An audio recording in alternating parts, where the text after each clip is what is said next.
All right.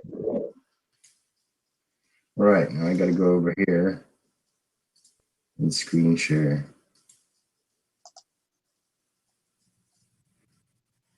It says live. It's on, yo. Yeah, we're on. Sweet. I'm all set up here. Got the coffee going. Oh, there we go. Sorry about that. Now I have to screen share.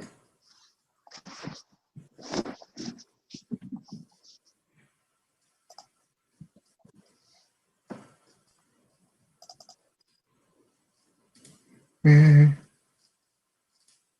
going to try opening the chat through Google Chrome and see if it does a little better instead of having two different browsers open. All right, here we go.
Good evening, everyone. This is Damian Maynard with Maynard After Midnight.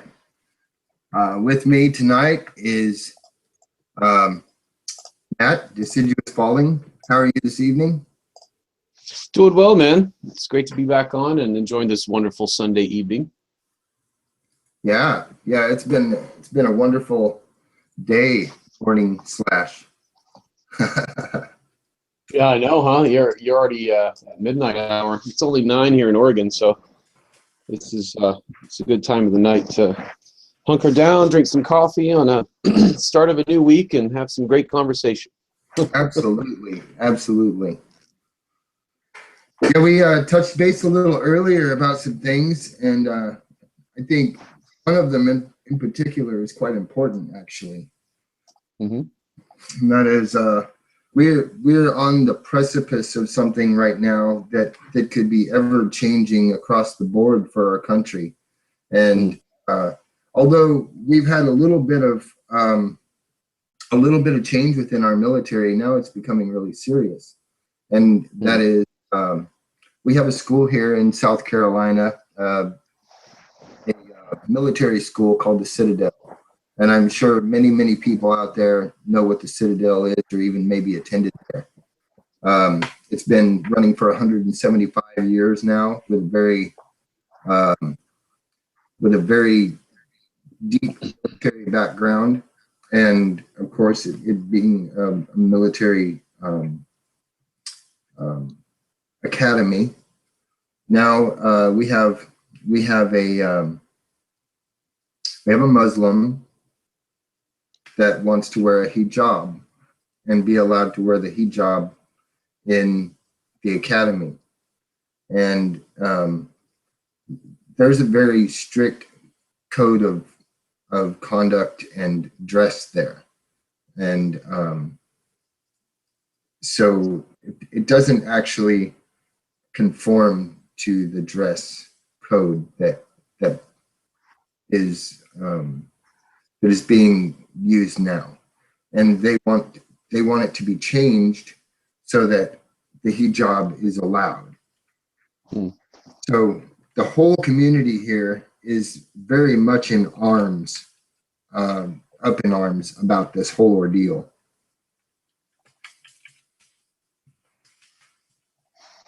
Well, yeah, I look at it like this: is just from spending years in kitchens. If I had gone to a job working in a professional kitchen and I said, well, I'm going to wear a clown suit every day, they'd have been like, at first they'd probably laugh and they'd say, no, you can't wear a clown suit. You're a chef. You got to dress like everyone else.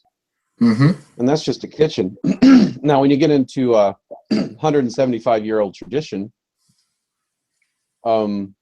yeah, I think it's more of a political stance on bringing this up as an issue than anything.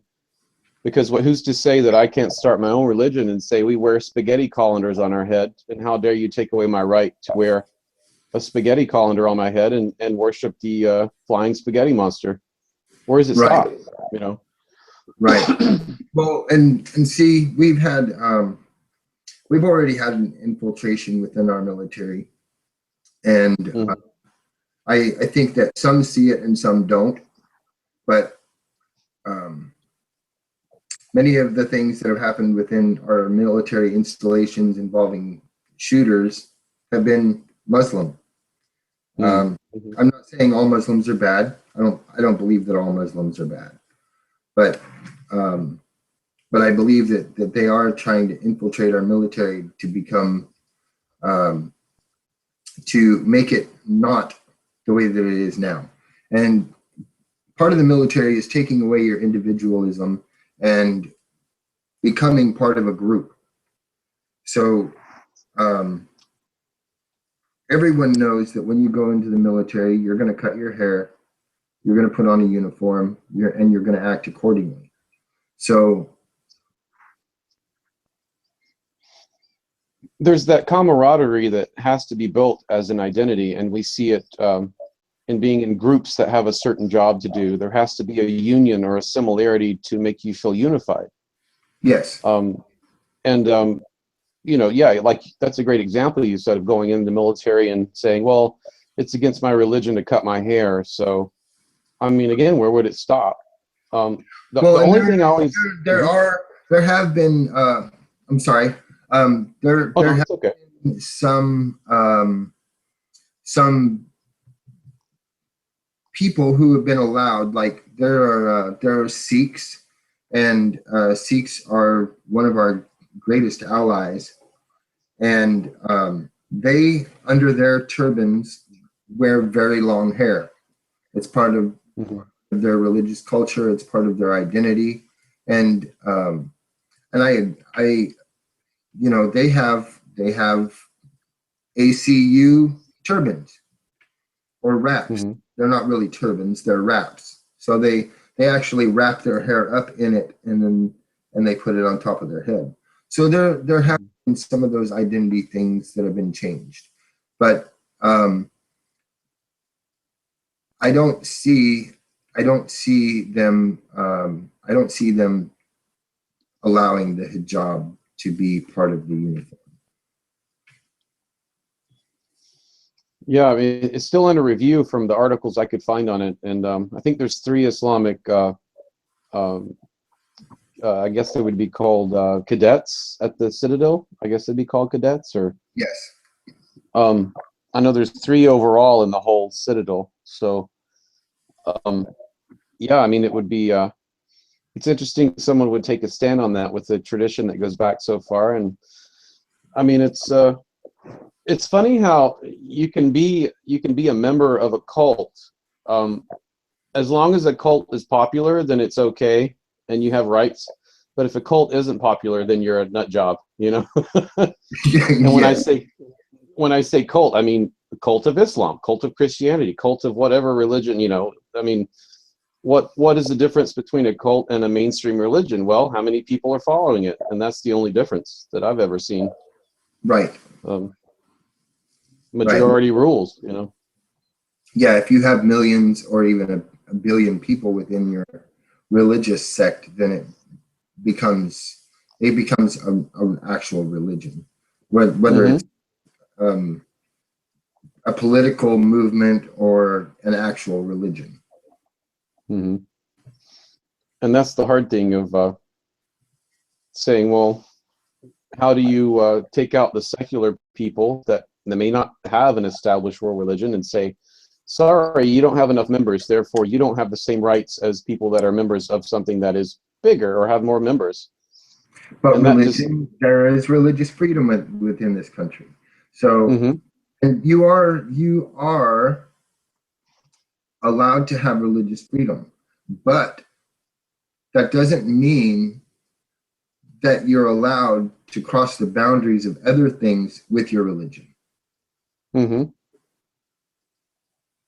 If your and I would say that infringes upon someone else, then that's the point. That's the point where it belongs within the religion and not outside of it. And I'm sure at the Citadel there are varying Christian sects of people that have that faith there, but because there's no outward thing they wear, you know, like, is the Protestants going to say, well, that's part of the dispute. You're not allowed to wear a Jesus shirt, and if you wanted to wear an I Love Jesus shirt, you're not going to be allowed to wear that because it's not part of the uniform code. Yeah, or I mean, or even putting like a lapel pin on your uniform of a cross. I mean, no way. It's not, you know. No, and not going to happen. In fact, there are crosses that go on lapels of uniforms, but they only belong to clergy. Because that's the standard identification within the sect of having a tight fighting unit of people that have agreed to join it. And I think that you can't bring in outside rules saying, well, no, you got to change your rules on this tradition. Right. I think that there's a reason there's a Citadel. It's to bring solidarity within the military and with fighting people in all the different ranks, whether you're a medic or a clergy or a chaplain and there's a certain identifying. Well, and there are even strict guidelines for how you wear your badges and your medals, and there are strict guidelines for that. So that's why if you are walking around and you see someone in uniform and their stuff is all out of whack, you ask them point blank, hey, what's up with your uniform, you know? And or you know, that's I've watched a lot of these Stolen Valor, stolen valor, false valor videos, and they get called out on it, you know. Hey, are you in the military? And they'll be like, yeah, I'm in the army or whatever, and they'll be like, why is your flag on the wrong side? Or, you know, why is this medal next, or why is this badge up here when it should be down here? And, you know, Why are you wearing Nike? yeah, why are you wearing Nikes with your uniform? And, that's I got that a lot actually when I was walking across because of my uniform, and asked me if I was in the military, and I would say no, and be like, well, why are you wearing a uniform? So I mean, I know all about the Stolen Valor Act and everything, you know, and my cause was true and respectful. So when I told them what was up, they were okay with it, you know, because I had pins on my lapel that didn't even belong on a uniform at all. So and I had varying ranks, and like it was crazy looking. And then my hat had 100 pins on it. So yeah, but well, that was a totally different cause, bringing awareness to something and supporting something as a civilian, and but you know, going to Walmart and pretending you're a general, it's like you're going to get called out if anyone's ever been in the military. Right. General shopping at Walmart. And you were upfront and you were honest. No, I'm not in the military, but I'm bringing awareness to this issue. And they're like, oh, okay. And you know, that was good. Totally great with that. And that's how I received badges and pins and medals and all of that. So without them, my uniform would have been just a uniform with nothing on it. And you know, it's the hard thing too of like, I've always had issue, and this is just me, of being a part of any religious belief that requires you to wear a certain kind of clothing. And that ties in with the thing that the Citadel does, which is a military institution. You have to have uniformity. You have to have strict uniformity, because the individual isn't as important in a militarized situation, because you want to function as one unit. You still have individuality, but you have to function as one unit and support as one unit. And that's why uniforms have always been, throughout history, used in any military situation. You don't identify with individuality in that, because you're working as a team. Now, if you're out in the civilian world and you want to be an artist and wear a feather in your hat or whatever you want to wear, okay. But in whatever religious clothing that you think you should wear, I mean, what's going to be next? You know, I don't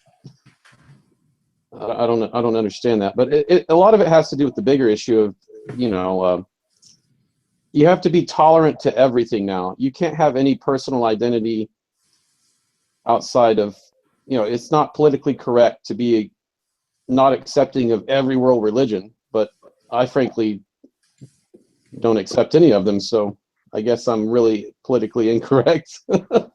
I don't I don't believe in religion, but I value the fact that others have the right to believe in that. Absolutely. Even though I am not a religious person, I'm very deeply spiritual. I believe in the spiritual aspects of life, and like Jesus wasn't religious; he was spiritual. And people made a religion out of Jesus. Jesus wasn't religious. And he fought against the tyrannical religion that was organized back in that day. So anything, he was non-religious. He was actually, even accused of blasphemy in front of the temple. You know? Never passed an offering plate or built a structure to have church in. You know. No, he never even had money. Yeah. So, and it's so amazing how the hero of a founding religion, their whole life's work is totally turned into something else, where you have to have mega churches and offerings and budgets and musical directors and pastors and parsonages and on and on and on. All those people are paid by them. Yeah. And they're tax-free. Yeah, isn't that ridiculous? The organizations are. I mean, on the individual. I need to start a religion. I know, huh? Right? Yeah, start a religion, and Rich. well, this day and age with intolerance is the PC thing. You know, you can't dislike any religion, or therefore you're going to be possibly taken to court if you dislike a religion openly, or I can you're not tolerant of it. if I like. I dislike the Mormon religion, but Mm-hmm. I know it and I was raised in it, and that's the reason I dislike it, is because of the hypocrisy that resides within the religion. And I think it's true with all of them. All of the world religions started with a mystic who had things to say. Now, I have issues with Islam just on the story of Muhammad, and I mean, I have issues with a lot of the basic stories, but most of them started with a mystic saying things that were profound, that are not easily interpreted, and people don't like mysteries, so they have to concrete it. So they make all these rituals and rites and all these symbols that are a little more concrete, and then turns into something totally opposite from where it started. It's like dropping a rock in a pond and seeing the ripples move out, but the ripples are Yes, not the rock, you know? exactly. Because the rock And has bottom already. exactly. It's already gone. And people chase the ripples until they go all the way to the edge, and then it crashes, and then here we are. And it's happened so many times throughout history. I mean, you know, I mean, the Greeks and the Romans had their own idea of spirituality, and all the gods and goddesses, and now we say, oh, well, that's just myth. And now we're coming through where we're at, where there's popular beliefs, and I'm sure 2,000 years from now, unless we blow ourselves up, they'll look back and say, oh, well, that was the myth of this or that. I mean, we've seen it over and over throughout history, Babylonian times all the way up till now. And I see that as a constant with humanity, is the hole that religion fills is the fear of death. Without the fear of death, I don't think people would really need religion anymore. I really don't think they would use it. I don't know what you would use it for, other than conquering your fear of feeling like you're going to continue past I this don't see why physical there's a form. fear of death when we all know that it's going to happen. Mm-hmm. And You need some sort of assurance the that fact that there's a law, okay, a law in physics, and it is energy never ceases to exist, and it is not created nor destroyed. So the energy within us does not cease to exist, does not, and it only changes form. Energy only changes form. It's not created or destroyed. Mm-hmm. And that's the mystery of how it can change comfortable, because, well, tell me what happens when we go into the unknown. And frankly, That's I enjoy unknown. the mystery. Exactly. Makes me feel uneasy because we have to know everything that's going to happen, which is the biggest joke we could ever play on ourselves, that we're actually ever going to know everything that's going to happen, especially Right. into the future. And Well, you don't even know what's going to happen tomorrow, let alone 20 years from now or 100 years from now, or even after we die. So, and in my belief, exactly. My belief is that although I don't know if it's endless lives or not, but I believe we come back over and over and over. And it may be until we get our shit straight and finally realize how we're supposed to live. And you know, in a lot of ways, that's kind of how I think of the spiritualism of Jesus. You know, he said he was going to come back. Well, he never said when, and he never said how many times, just that he was. Mm-hmm. So who knows how many times he's come back and how many times he's been killed. Yeah. I always liked what Bill Hicks said about that. Bill Hicks, the comedian, he always said, well, I know why Jesus hasn't come back. He looks down and says, oh, they're all still wearing crosses. Nope, not going back yet. Right. When they stop wearing the crosses, then maybe I'll come back. But until then, And he said, well, it's kind of like going up to Jackie Onassis with the rifle pendant saying, hey, just thinking of John, Jackie. Just thinking of John. I mean, you know, it's Right. Right. it's like, what are you doing? You know? I think the trade-off too is, you know, it's fun to speculate, but I would never say what happens after we die, or, you know. But I do like your physics analogy, because it is true. You know, energy it always just changes form, but it's never going to be completely evaporated, because it would have to go into a void, which would still be somewhere. Exactly. And that's like an you know, I mean, you could go into dark matter or stuff we don't know about scientifically yet. But I look at it kind of like magnetics. And then, you know, you have the north and south pole of magnetics, or, you know, the positive, negative sides. And just looking at it from a scientific angle, I've always looked at, well, if we're going through some sort of energetic filter, and it gets really complex when you start dealing with humans and the way we interact, but it's like maybe the filter or the screen we pass through is either being of service to others or of service to self, you know? Right. And Absolutely. maybe that gets sorted in an energetic way that we can't possibly understand. But that's the one common thread that I've seen through humanity. And we have just the same thing as magnetics. We have positive vibes and negative vibes. So, and negative and positive cannot contain the same space.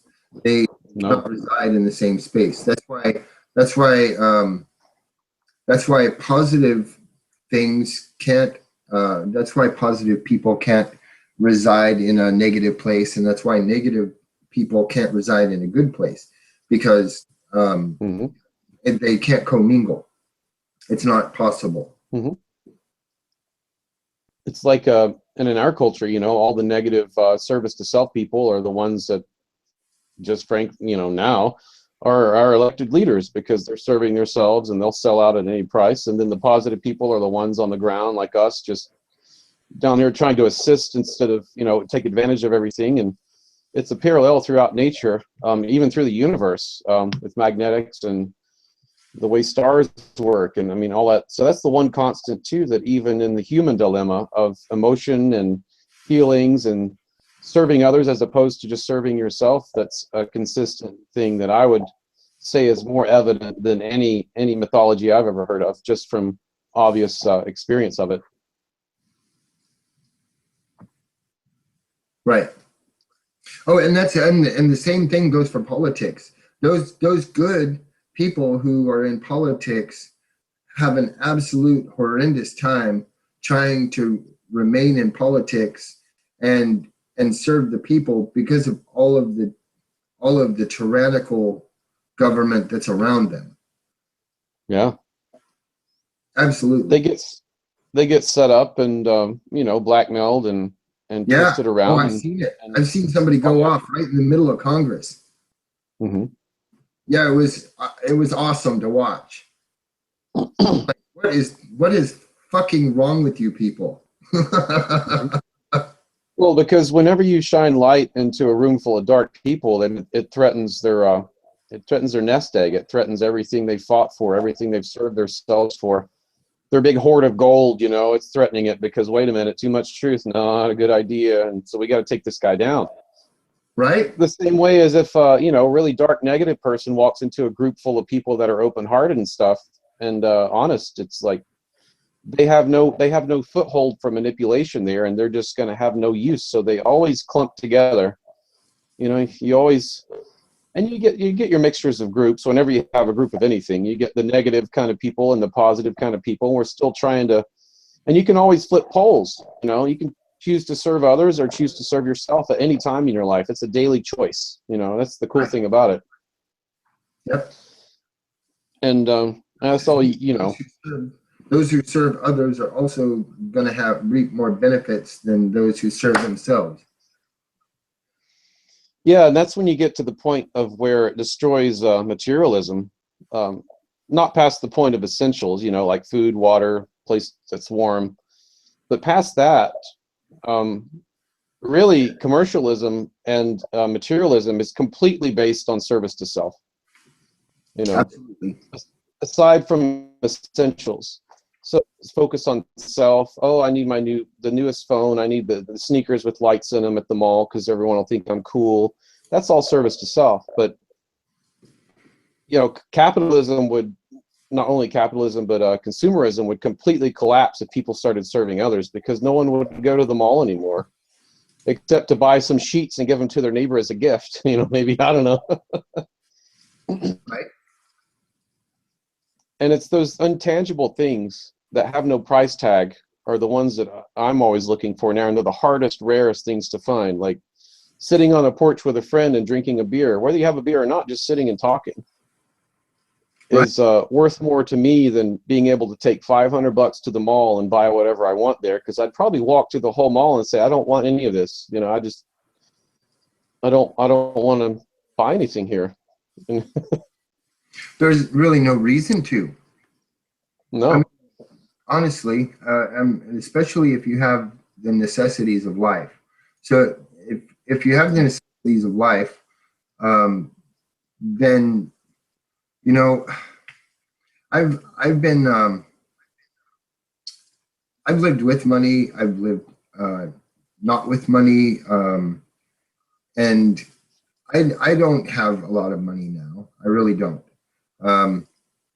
But I have what I need, which is really all that I want. And I have more than I need, actually. You know, I have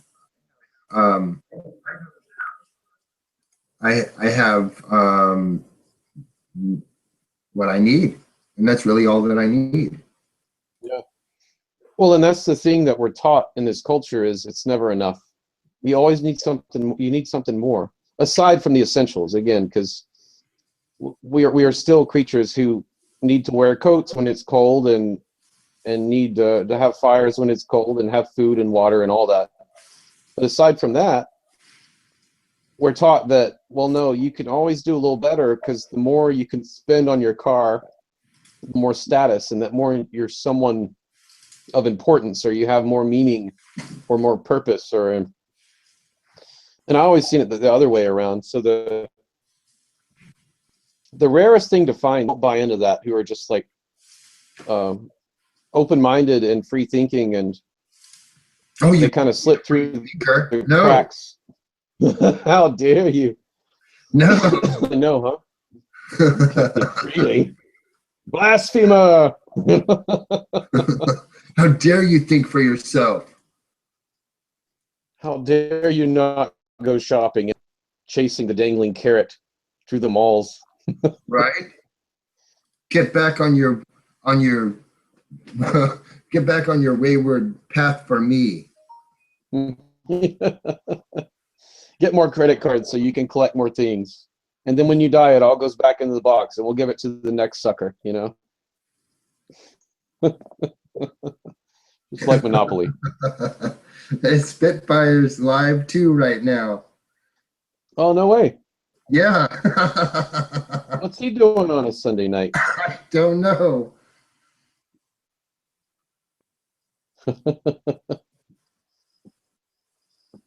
Yeah, there's no easy way around that one. But as long as people, until they get tired of it, you know, and I don't know how many more landfills we got to fill up with all the discarded junk we have to realize that that wasn't where it was at, you know.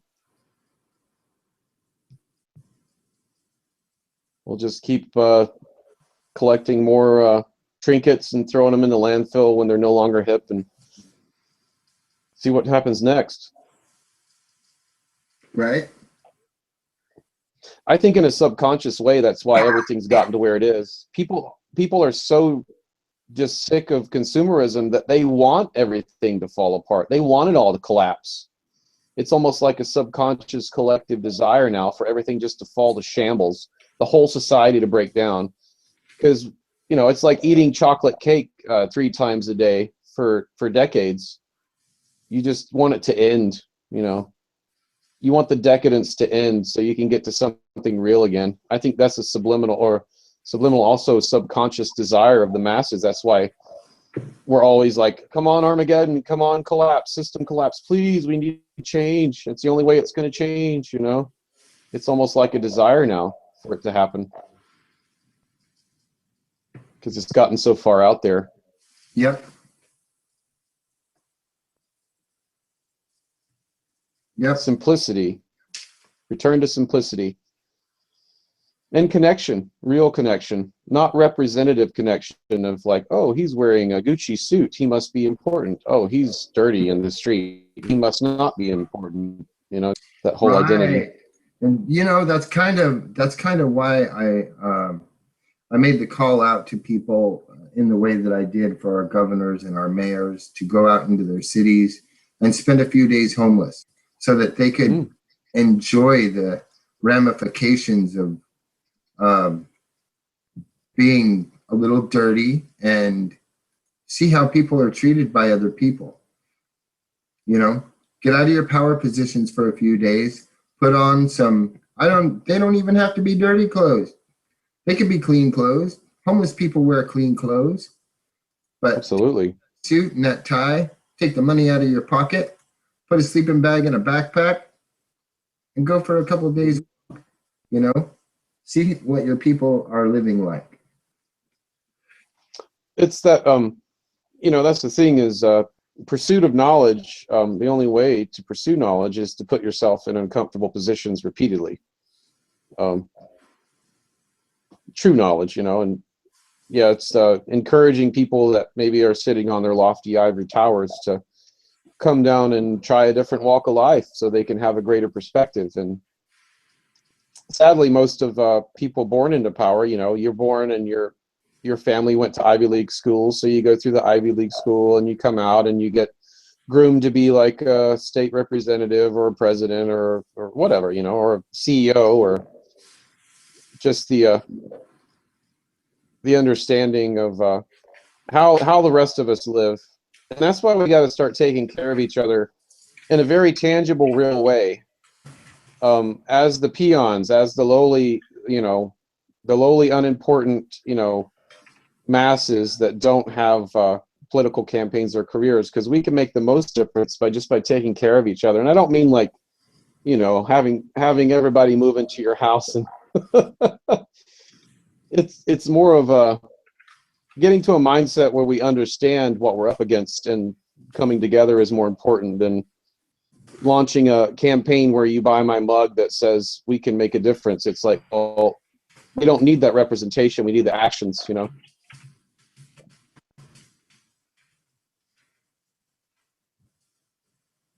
Right. Someone said, who is the most real person to follow? You got to follow your own self. You got to figure out.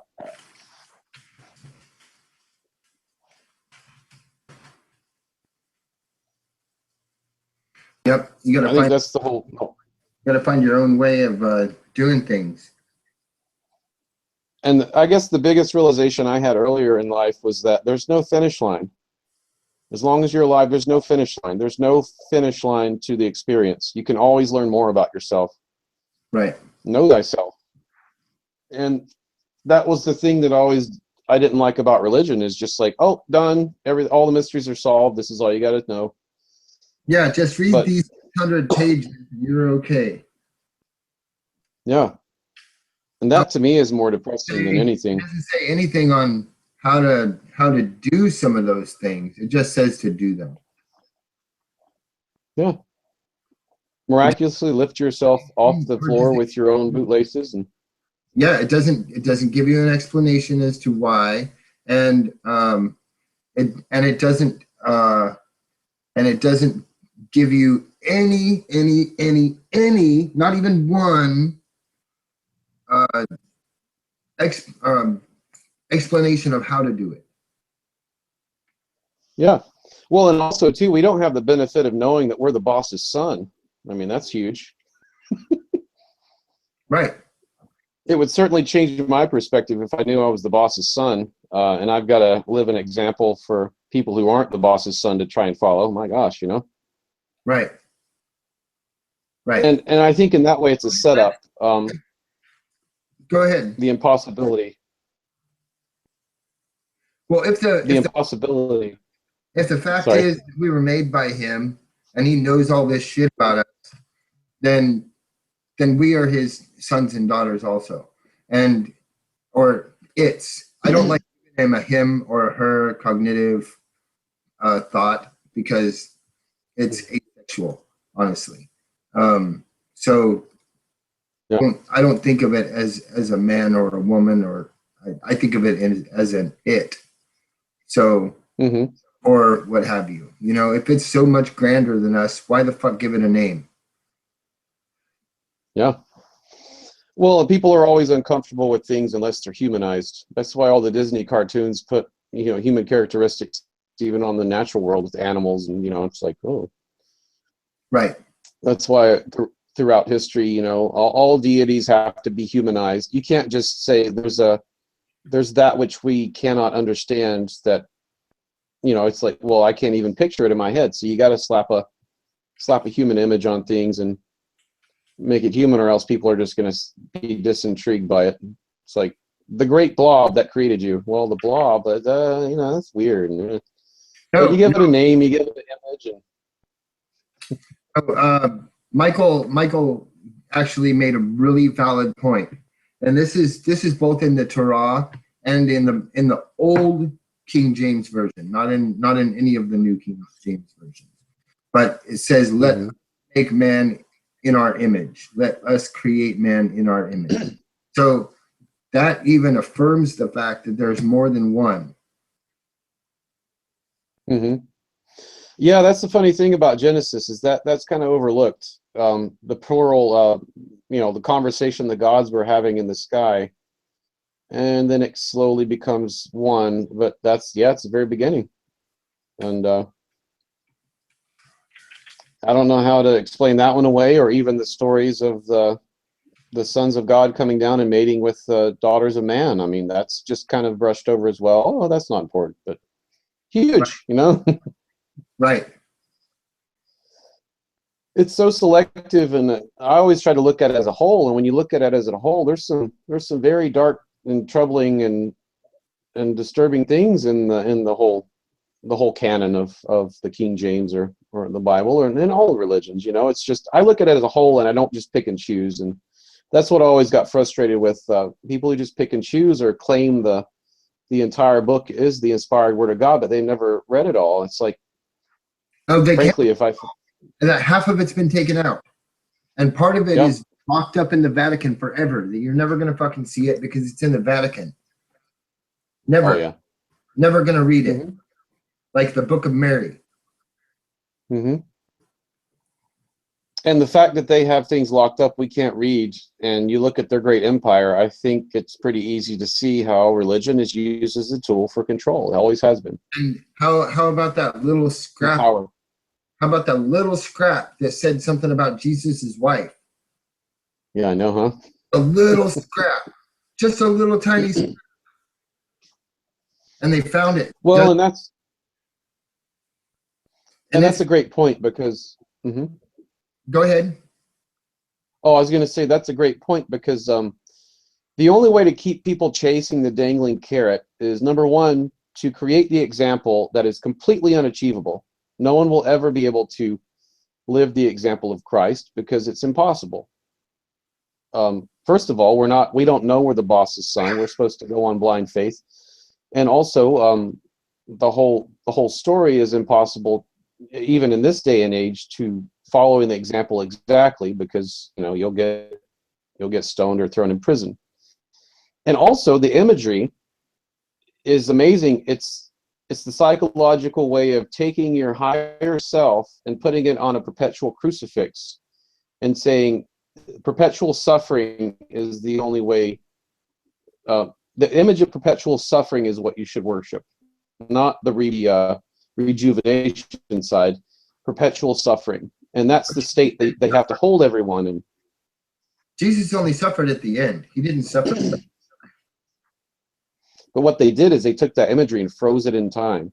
And that's why all the crucifixes, I know. The bleeding, dying Christ, and frozen perpetually in time. And it's like you hit the pause button on that part of the story, and that's all you see. And it's terrible, To see, I mean, if you really love that person, why do you want to stare at him bleeding on a cross? And, you know, we talked about that angle before. I never understood that focus on that symbology of it. Why wouldn't it be like, I mean, I think if you're going to look at as rejuvenation, you should have the symbol of the empty tomb or the resurrection or the rebirth, not the moment where the transition isn't complete yet. But see, that's the subliminal message to it. The transition isn't complete yet. It's perpetual suffering, and you must suffer too. But you can never overcome your suffering because we want to keep you suffering, because as long as you're suffering, you're going to need us to help you out of it. Subliminal imagery of the crucifix, even, I feel like. Right. Perpetual suffering required, you need the clergy, you need the church to help you through it, to go to confession, to say, well, we have a way out. All you have to do is walk this way. And as opposed to like, oh, you're fixed. You go to the doctor, he fixes you and you leave. You don't stay in his office forever. But if the doctor could make you suffering constantly, you would be at his office every day. It's the same with the clergy. That's why they have to get everyone suffering spiritually and emotionally all the time, so they keep coming back. If you just fixed them up and sent them on their way, then you couldn't have Vatican City, because they would have, you know, I'm done, bye, thanks for letting me know that, and they'd be off living their life, you know. Right. But if people knew that, if people knew that all that stuff didn't really truly exist, and that that you can speak to anyone yourself, even our maker or what have you, then then there would be no need for church or religion or any of that. Yeah, and that's a big leap for humanity, but yeah, cut out the middleman. That's where I've always been. That's what it really amounts to. That and I mean, I've lived a life that allowed me to I've lived a life that has allowed me to get in touch with my spiritual side, such to the extent that I understand how powerful thought is. I have an understanding of how if you get away from society and all the things that deter you from thinking, then you're able to live and think on a different wavelength. And you can also speak to others that live and think on that wavelength. Well, so it's that soldiers live and think on that wavelength. Prior military live and think on that wavelength. They are in a perpetual state of life or death. Daily. And that's even when they're not at war. That's after they've come back from a war. Still in that perpetual state of mind. When they come home, it's the immediacy. They have this mindset that won't allow them to go back to the way they were before they left.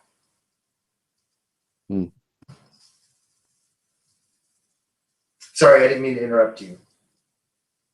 Oh, no, that was great what you were saying.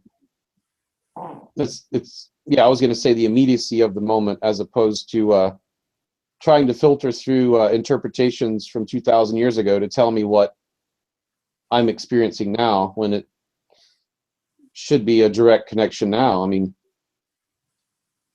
I've always felt like it's the big bait and switch, you know. To learn who you are now, you have to filter through things from 2,000 years ago. Maybe it's been mistranslated. Maybe it's not even the whole truth, but hey, you just got to believe, right? Well, I'd rather have a direct connection now than clinging to anything that I have to have someone interpret for me and tell me what it really means. And I can't get around that, you know. Well, if you look at I don't know if you've looked at the original 1611 King James version of the Bible. But it's available on PDF. You can get it on an app or something like that. And I think that it has changed so dramatically between then and now that it's misconstrued much of much of what was in it. Hmm. Yeah, that was the version of the Bible I was raised on. My dad was a minister in the South, Southern Baptist, and 11, wherefore art thou version? what's that? The 1611 version? Yeah, King James version. The old version, the old King James version, not the new old King James version, but the 1611 version, the one that came out on the printing press in the beginning. Yeah, the one after the Bishop's Bible, I believe. The one right after that. The one that was the first Bible that was released. Uh-huh. Yep. Yeah. Yep. We always just called it the King James version, and it's funny. There's supposedly a salute to Shakespeare in it. Psalms, I think 42 or 46 words in from the beginning of the words, and then 46 words back it says Shakespeare. I don't know, and that's how old he was supposedly at the time. Wow, that's crazy. You have to look that one up sometime, like Shakespeare, Psalms. Yeah, I mean, I don't know. Who knows, man? That's the hard part I have is, I always played that party game as a kid where you get like 9 kids in a row and you have a printed story and you read it to one kid and you whisper it and you pass it along and then you compare the story after it goes through 9 people. Yep. And it's totally changed, even after 9 people. Totally changed. Imagine. And that's in like 10 minutes. I know.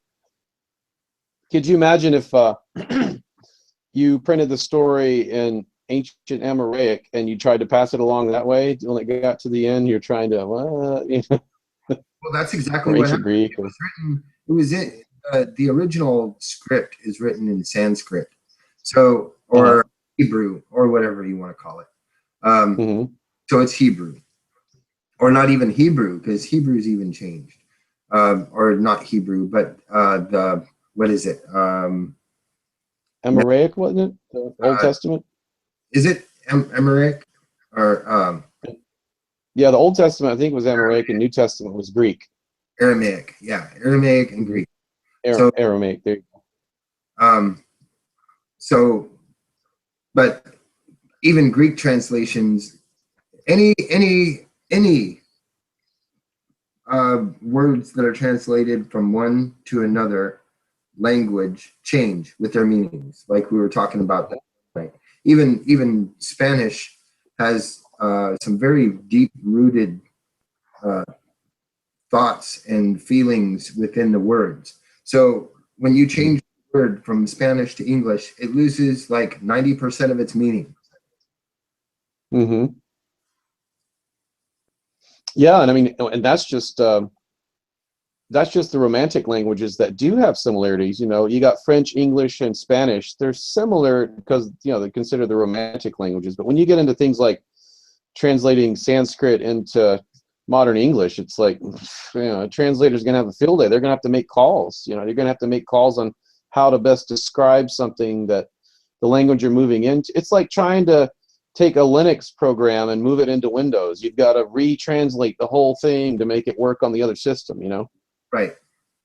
And in doing so, you got to take liberties with how it functions. Aramaic and Hebrew to Greek. So, and then from into many other languages. So,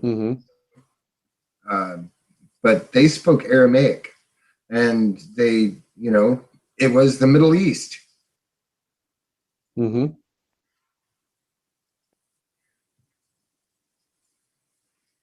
Yeah, and then you have to have someone tell you what it means.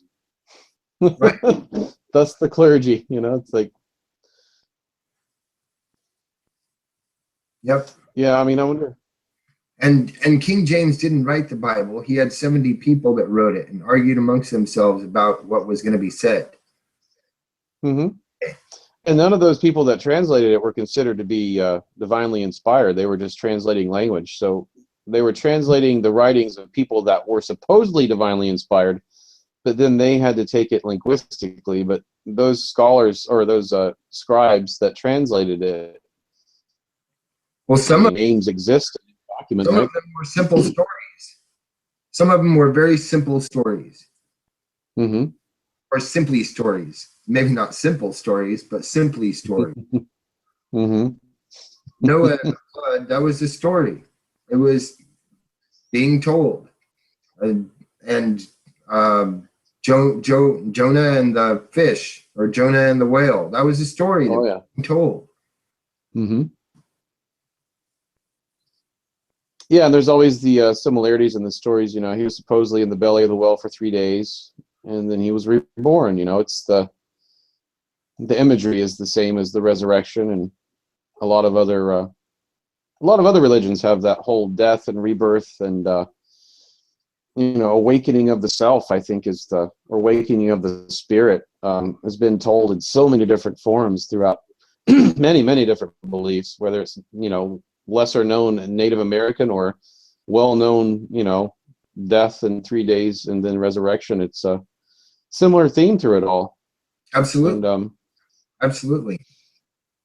Well, all of it, always most all religion, I'm not going to say all religions, but most of the religions are stemmed from paganism. Period. Oh, absolutely.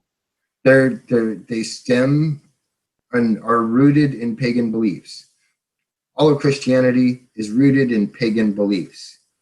And even the things within Christianity came out of paganism, the real paganism, true paganism, the belief and spiritual beliefs of the earth.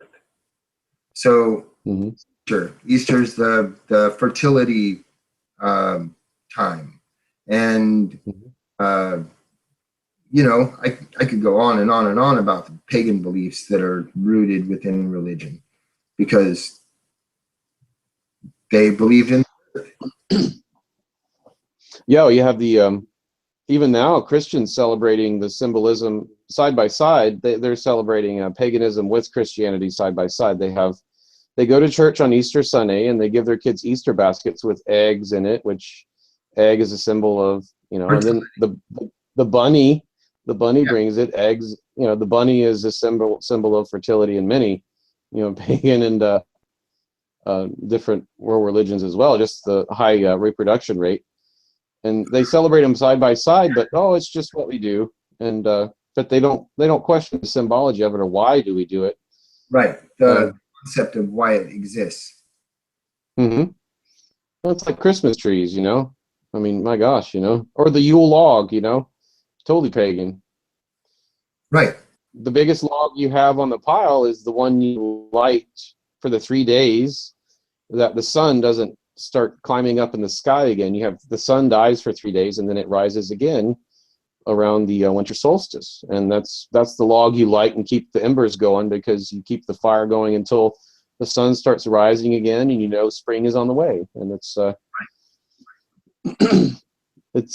it's amazing how all this I don't believe symbols paganism is bad. Paganism is the root of all beliefs. I believe. I mean, we the whole foundation of religion and spiritualism and all that revolved around loving the earth. Really, where it came from was loving what we are and what we came from and what the earth provides, and that is paganism in itself. So I mean, and I have many pagan friends because I'm in a subculture of people who love the earth, and we don't cut anything green. We clear cut dead wood, and we burn dead wood, and we make the forest clean again. And hey,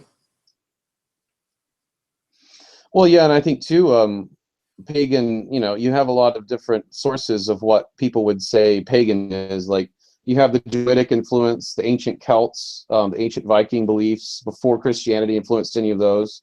You could even say Native Americans in this on this continent without any interaction with ancient Europeans were pagan, just because they had a very earth-based religion. That's that's one of the things that always gets me so pissed off. It's native beliefs. They all stem from native beliefs. That's what it amounts. The Druids and the pagans and Native Americans, they all worship the earth. Mm-hmm. And that's the one thing that pisses me off about these suburban white kids who go to these workshops for a week and they say that they're practicing Navajo spiritualism now, and I'm like, no, how dare you? You know, like the problem with that whole identification is it just makes me mad when they exploit the indigenous beliefs even further by bastardizing it and saying you can carry it around like you do a book.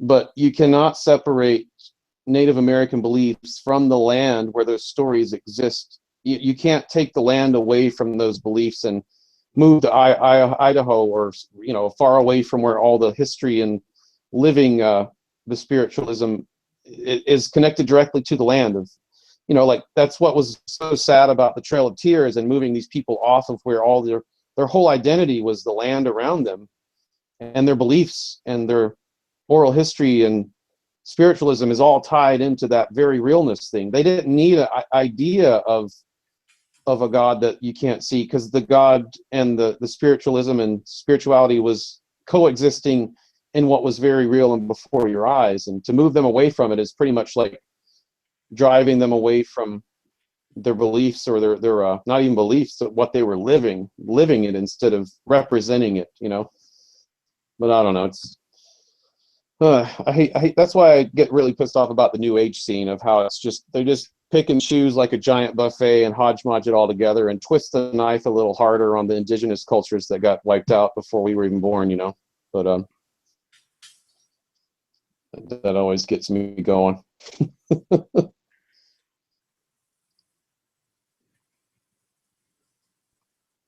Hello? I'm here. I was writing. Sorry. Oh, no worries. I was like, did I lose you?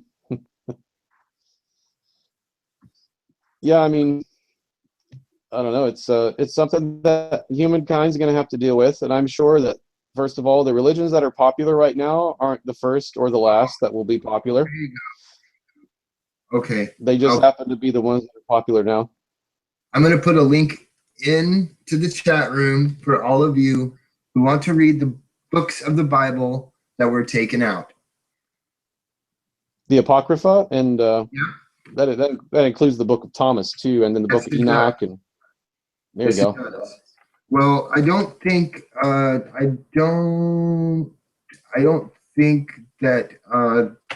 the Book of Enoch might be in it, but let me see if I can search inside the library to find it. I was thinking, it was in maybe it's not in the Apocrypha, but I don't think it's in this. It might be. It's there's some interesting things in the Book of Enoch, though. I mean, oh, there's some really awesome things in the Book of Enoch. Like, oh my God. Okay. Well, this is the Nag Hammadi Library, and this is where you're going to find all of the books except for the Book of Enoch, which I will find a link for that also, and I will post it in the chat. So here. Okay. Paste. nice. Here's the link, everybody, for the books from Nag Hammadi, which is the place where all the scripts were found in the 9 caves. This is the library of books that were taken out of the Bible and I will also find the Enoch. when they formed the canon, and yeah, humans decided which were in and which weren't. But yeah, they straight up, they straight up at the oh good Lord, it's slipping my the mind. Council of what is it? Nicaea. Yeah, the Council of Nicaea. There you go. Yes, thank you. There you go. Mm-hmm. They took all these books out at the Council of Nicaea, and Mm-hmm. so there we have them again. And I've read most all of these books. So, and here's the Book of Enoch, and I will post a link for this too. And I'm probably going to download this too, just because I can. It's great. Like I've always said, if I had one wish, This is the Book of Enoch, guys. All of those books were part of the Bible, Tattoo. All of them. And they took them out. Yes. Men decided that you shouldn't be reading it because it's not important, but it's still, that decision was made, the Council of Nicaea. Yeah, I can give you a book even older than all of these, and it's called The Epic of Gilgamesh. And that book is also a creation story. I've read that also, which explains that that Marduk took his blood and mixed it with the earth and formed man. Mm-hmm. Which makes a lot of fucking sense if you're bioengineering. Yeah, huh? Yeah. The same with Noah's Ark, you know? How are you going to fit all those animals in there? What did the tigers eat for a month? If you've only got two of each, you run out of gazelles. They didn't eat shit because they were blood. It was blood. It was all DNA. Put the DNA in tubes and put it in a capsule and yeah, that's it. I mean, and if we think that's impossible, then it's possible now. We have proof of it. I mean, you know, genetic engineering, it's happening with plants even. So maybe that's what maybe we got to this point before the flood. Man got corrupted by thinking that, you know, he's going to like do all these things and a big calamity comes along. So they throw the species in tubes and then it'll start all over again. Armageddon, everybody's got their fingers crossed for, you know. Absolutely. Yeah. Disturbs me about the self-fulfilling prophecy, you know. If you want Armageddon to come, then we'll create it, whether it's going to happen or not naturally. Enough people believe that, they'll make it happen, you know. Yeah. Some big fiery ball, you know, let's just let it all explode before us so that way we fulfill the scripture. It's like, well, I think there's other options, you know. Start helping each other and it's a death cult, man. The end game, the end goal is to see everything, you know, pretty much go up in a ball of flame or have some giant war. It's disturbing to me. Well, there's going to be a giant war anyway, because that's what happens. Yeah. Time repeats itself over and over and over and over and over and over and over until the end of time, which there will be an end of time because man will continue to live no matter what. Every great disaster still leaves people on earth. Mm-hmm. And that's back to the thing, there's no finish line. There's no finish line, you know? No, there's really not. Mm-mm. There's only the great unknown, but there is no finish line. Like example of physics, but. And I mean, there's even such things as remote viewing and things like that. And I know remote viewing exists and that it's possible. Mm-hmm. Absolutely. It's not a farce at all. Mm-mm. In fact, I took a little remote viewing test myself And the first night, I could see what was inside the envelope. So if I honed those skills more, then it would be possible to foresee things or whatever. Well, when you look at that, one of the things about remote viewing is it takes a special person to think that I'm going to find out for myself and not take the world on just what I'm told, you know? No. Why would anyone want to go on what they're told? That's why that seems to be all the rage my entire life. I know. Like, this is the truth. No, I'm gonna go find the fucking truth. I know. It's like, no, I'm going to figure this out on my own. How dare you? I know, right? How dare you not be trained in this art form by me? Or how dare you not listen to me about this? Well, you're an evil person because you don't participate in politics. Yeah, let me pontificate upon this myself. Mm-hmm.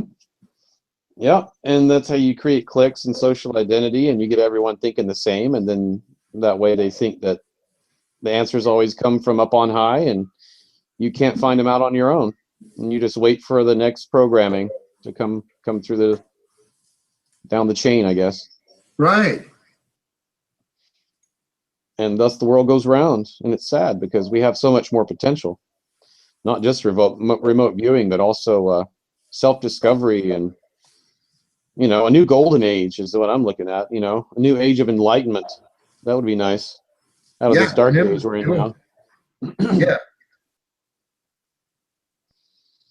Yeah, because we could do so much better. But we got to let a lot of stuff go, and that's always hard. It's hard to clean out your closet, you know.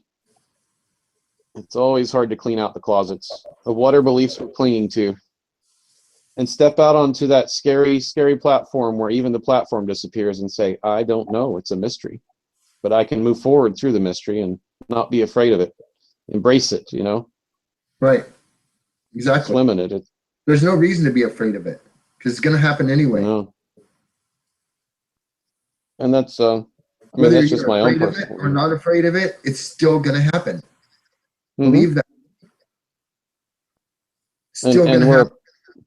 And it's happening now, and that's what's exciting about it. That's why I love spring. I don't know. It's just, I was driving around today. I tried to go play bingo, but they weren't there, and I was like, shucks. But just driving up the street and just being in the moment and just driving. I usually don't take joy rides. I was actually on a way somewhere, but it's just those moments you get where everything just seems to line up and you're just completely present. You know, I love those moments. Great conversations are the same way too. It's just completely aligned for that moment. And then we go back to our spiral out thoughts of worrying about this or that. But when everything just lines up and you're just completely in the flow of now, that's it's a beautiful time. Right.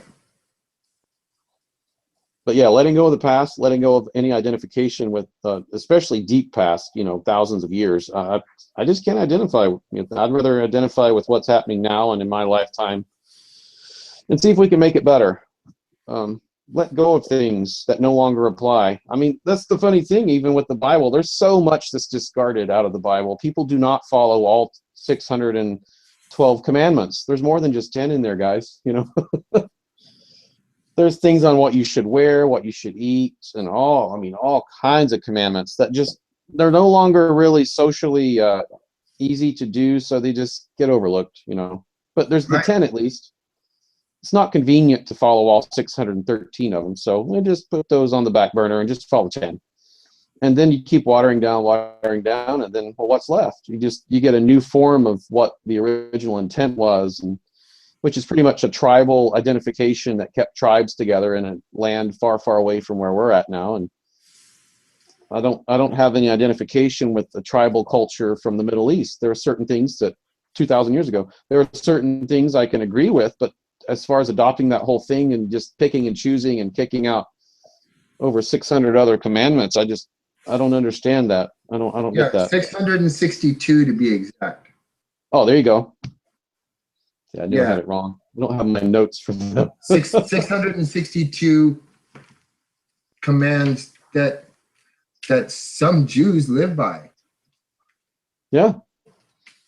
Yeah. And then there's always that hazy thing. Well, we kind of go by the Old Testament, but not fully. We're just kind of on the fence about it. But the New Testament's where it's at.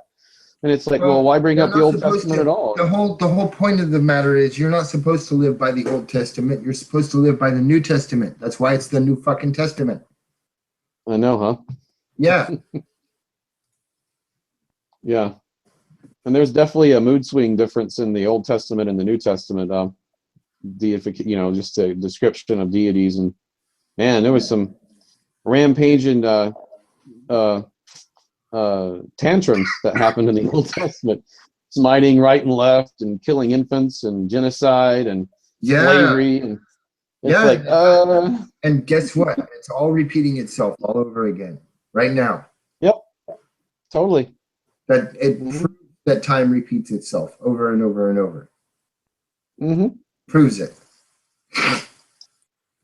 And I think that either it goes on a loop forever and ever, and there's little flashes of what could be, but then we get sucked back down into the dark ages, and then we come out of the dark ages and have a little flash of, and it's that like we were talking about before with magnetism, positive and negative, and there's the pendulum that swings between the two sides, and it's just, thus the world goes round, thus humanity goes through its cycles and short-sighted, and we have these little lives, and so right, definitely a cyclical thing. It's not a like a straight line. It's not a timeline. It's more of a round and round we go.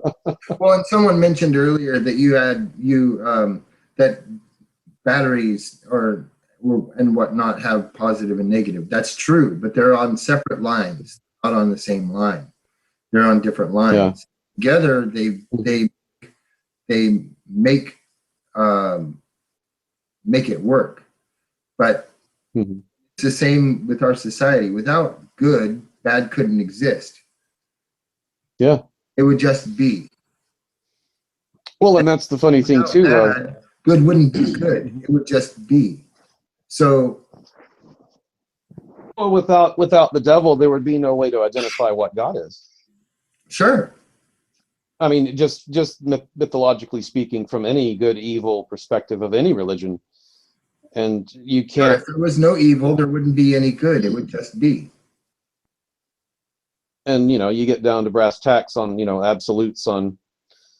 I think that the devil had to be created, or the angel, the light bringer had to be created by someone, and who would that be? Well, it would have been God. Well, he knew he was going to rebel, and before he even created him, if he knows all things, but he needed an identity, and therefore he let it happen anyway. And now we have what we call good and evil, and that's just the core of more faiths than just Christian faith. Good and evil is a core thing of any religion you look at. There's good and there's evil in all beliefs. That's just a human quality. What is good and what is bad, and that's right. There's even bad in good, and there's good in bad. Not all bad people are entirely bad. There's some shred of good in them.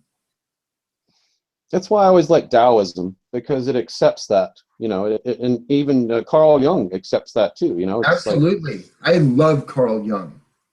I know, man. He's like.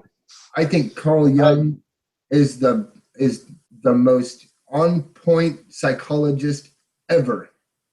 Oh yeah, hands down over Freud any day of the week. Freud was a mess, but Freud was crazy. I read Freud. Everything is either about your mom or your penis. It's like, no, dude, sorry. Or your sister. It might be about your sister too. No, either it's incest or it's like about your. Or about your penis. That's right. Yeah, that's it. But Jung was way more intuitively gifted as a psychologist. I agree completely. Absolutely. Yeah. And that's the thing is, I studied Jung intensely, and I've got like 20 years under my belt in psychology. So that being said, I've studied a lot of the greats. So Freud and even Nietzsche who wasn't really he was more of a philosopher rather than a psychologist, but it kind of goes that way. And and Nietzsche was crazy too, but Oh yeah. And Jung, and there's even a few modern day, and Carl Jung is more modern day, I guess you would say, although he's been dead a while. But he, in my opinion, is the greatest of all the greats. Oh yeah. Hands down, man. I always like the Nietzsche quote that reminds me of our times. I think it was from Beyond Good and Evil, but his quote was, "In peacetime, the warlike self." You know, In peacetime, what? the warlike man attacks himself. Oh yes, yeah. And I look at our culture now, and it's like it's so easy and convenient, and people turn on themselves, and now they're all depressed, and we got to be medicated just to get through this, swim through this sea of convenience, you know. And it's like we're just eating ourselves up from all the peace that, you know, the conveniences we have of not really having the same struggles of our ancestors or even immediate great grandparents. Some of us put ourselves through those struggles on purpose. Exactly. Yeah. Although they may not be the same, and they may not be for the same durations that they went through. I've really gone to extreme lengths to sort of live that way in the past, and I'm not saying that I am right now. I'm really in a comfortable situation right now, so. Yeah, I think that's one reason why we have a similar outlook and connect on so many things. Is I did the same thing. You know, living in the street a while and living in a van and just trying out different, you know, sleeping under bushes and just throwing myself into the fire. Yeah, it gives you a great appreciation for life, for people, for the way we live, for anything and everything that you get. It gives you, it humbles you. It brings you to a place that people who don't experience that will never be. Yeah. And yeah, I was just hungry for the experience and wisdom of it. And also, whenever I moved to a new area, it wasn't seeking fame or fortune. It was as I changed in a certain area, and I'm like, I need to move somewhere new because I'm no longer the person that moved to this area. And when I would go somewhere else, I would learn how I changed on starting all over again from the ground up. And it was kind of that transient lifestyle I lived for a while of trying to not get too comfortable and keep moving.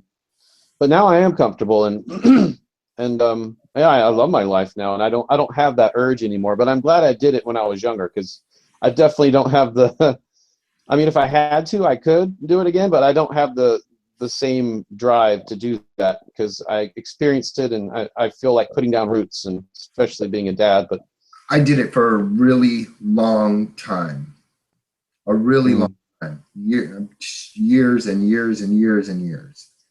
And although I love my life and I love where I'm at, to tell you the truth, I wouldn't have any problem putting on that backpack right there. No. I look at it every day. And I remember the days when I was out and experiencing life, because yeah, I know, huh? Yeah, because every day was different. Every day was never the same, never. And it's through that void of living the daily life versus living the monthly or yearly life, you know what I'm saying there, that I think about it quite often. I think about the road a lot.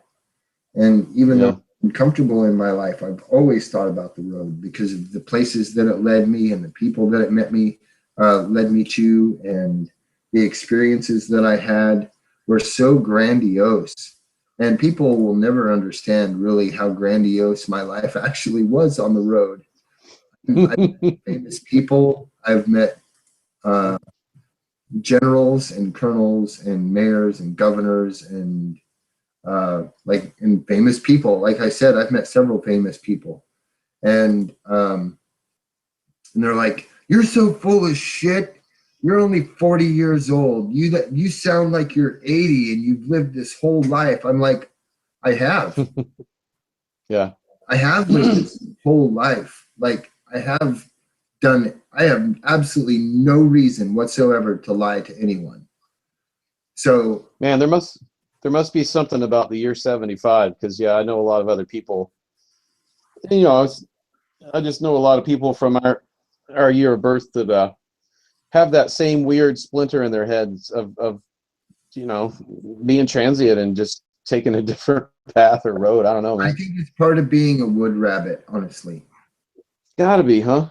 I honestly think so. Yeah.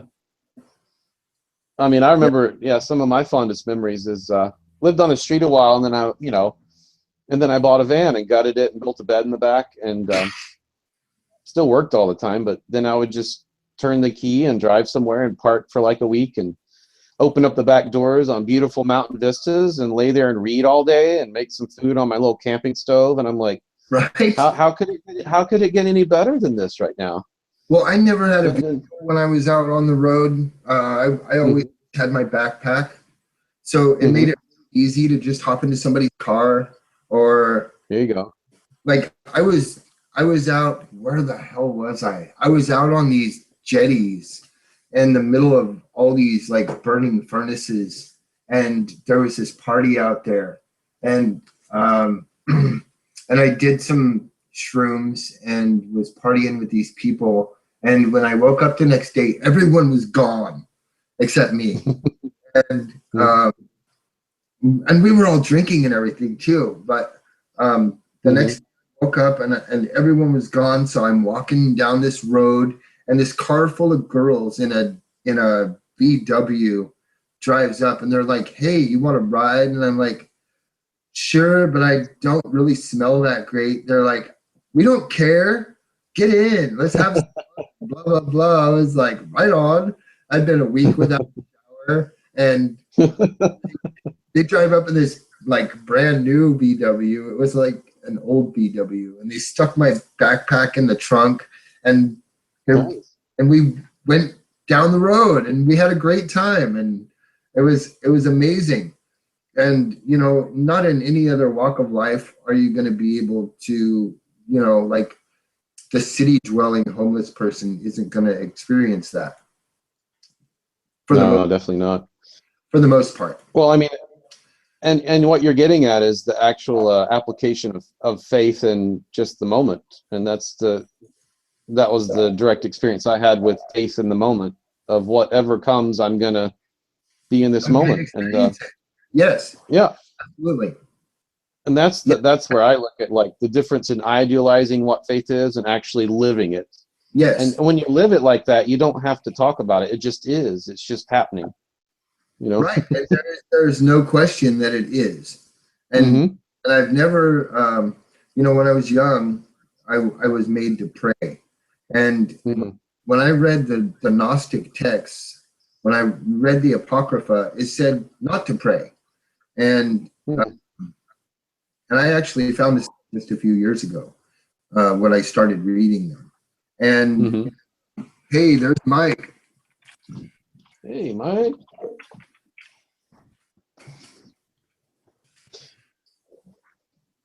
But it said not to pray, and I found that throughout my life, since I left church, that prayer did no good for me. Like, but going out and experiencing life did more.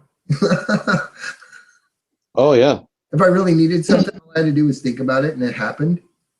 So I know, and that was I think the experiences, I mean, I'm amazed at, and I'm sure you are too, at certain times when things got hairy, or you got in moments where somehow we made it through, you know.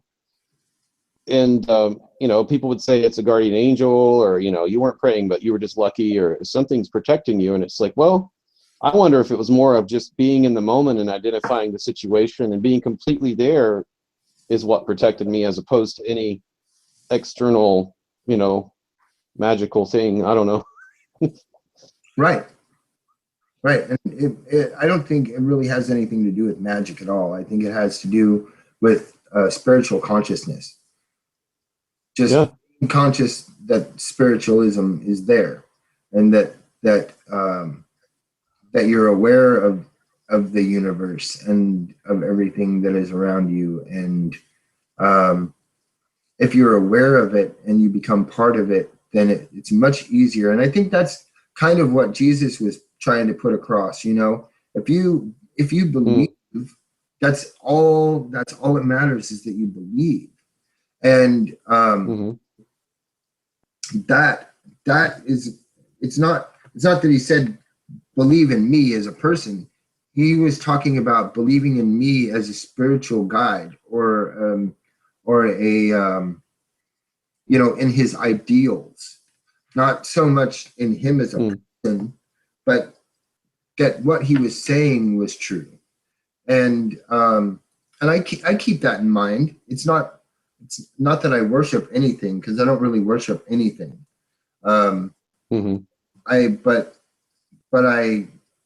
I believe that spiritualism in itself is a very important thing. Well, and you know, that's the problem I've always had with people who say if we didn't have any type of religion, everybody would just run around killing and raping everyone. I think that I always say, well, I've never done either one of those things, and I don't really carry any religion. So how is that possible? You know, like, it's like Religion, envisioning a world with, without religion, there wouldn't be war. Yeah. And it's like the classic by John Lennon, the song Imagine, you know. I mean, there you go. That's who knows, that song's probably been used in a million commercials by now, but the idea when it came out was great, the song Imagine. But yeah, it's true. Yep, definitely was. And you know, it's funny you mentioned in the Apocrypha, it mentioned not praying. Do you remember which book that was in, or? No. Right, I can look it up. It might have been in the Sophia of Jesus Christ, actually. If I remember right, it was in either the Wisdom of Jesus Christ. Hold on, I'll try and pull it up. Oh, that's no worries. It's all right. I was just wondering if you know offhand, but because I always had issue with that. I'm pretty sure that it was in the Sophia of Jesus Christ, which means the wisdom of Jesus Christ. So quite literally. Let me see. I'm pretty sure that's where it was. I always got in trouble. I got in trouble in Sunday school once because I was a preacher's kid, and I asked my Sunday school teacher a question. I was thinking I was like a 7th or 8th grade, somewhere around that age. Because I always saw this book of Thomas or the Gospel of Thomas.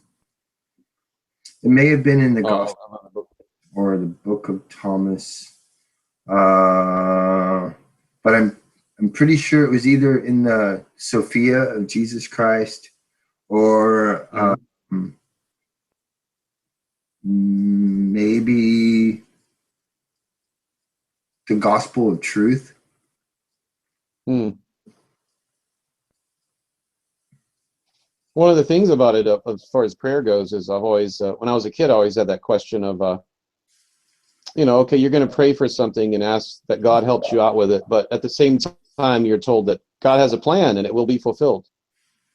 Right. And I always felt it was pretty arrogant to have those two thoughts coincide, like, oh, please, help me with this. But wait a minute, God's got a plan. You're going to say that, your little life is, God's going to alter his whole big plan for, and I especially saw that whole, hawk, Mike. I'm going to shave the sides off. I'm gonna make it a bald hawk. Oh, you guys tried to get me on late last night? I didn't know that. Yeah, I've been busy the last few days.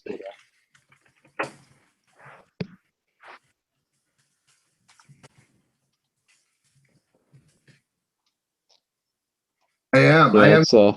I'm gonna do a bald hawk. There you go. I was already thinking about it the other day. I'm like, hey, my hair's growing. I'm just gonna shave the sides right here. You gotta look for some really cool wigs, man. No, I'm gonna have my actual hair. Oh, nice. Yeah, I'm gonna have my actual hair and then just shave everything else.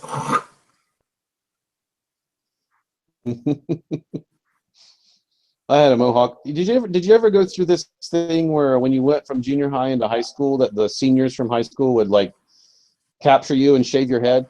No, they never did shit like that to me. Oh yeah. What was funny is I was a preacher's kid and everything, and I wasn't allowed. I had to have a certain bowl cut hairdo. Yeah, I had to have a certain haircut too. Oh, I hated that. I had the whole bowl cut, the bangs, and it's just like, ugh. No, we weren't allowed. I was so excited. We were nice and tight and had a little bit of hair on top, nicely trained, and that was it.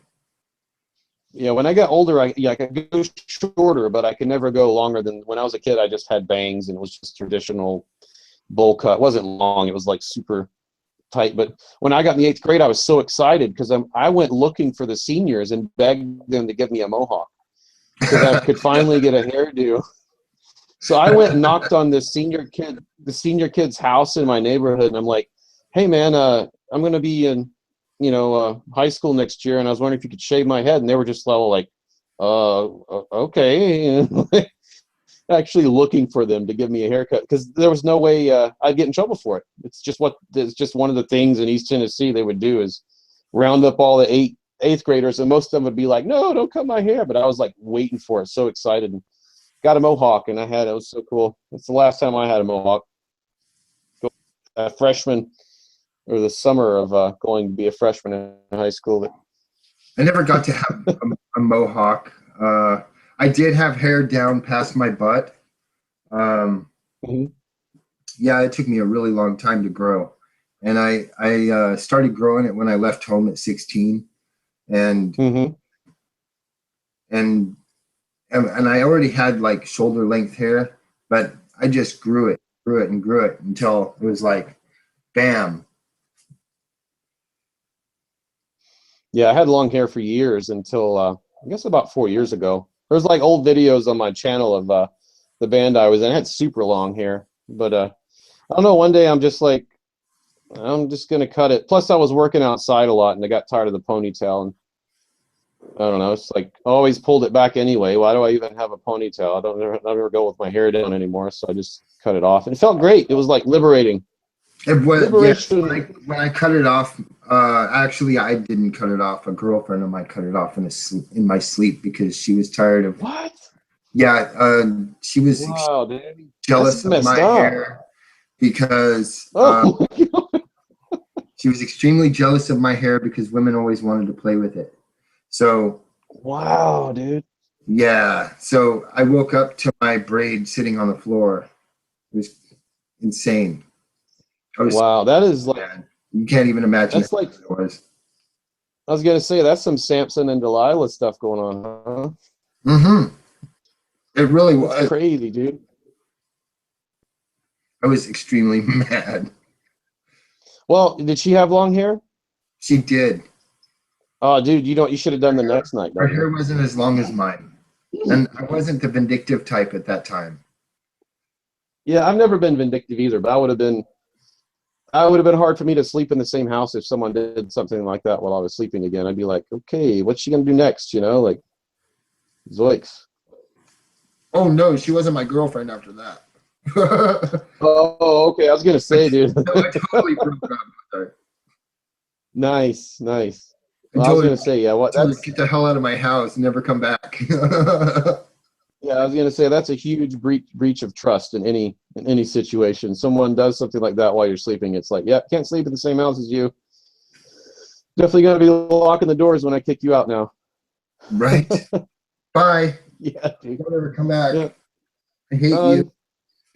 Oh man. I hate you. Good grief. Whew. Well, that was a very wise decision not to keep her around. That's for sure.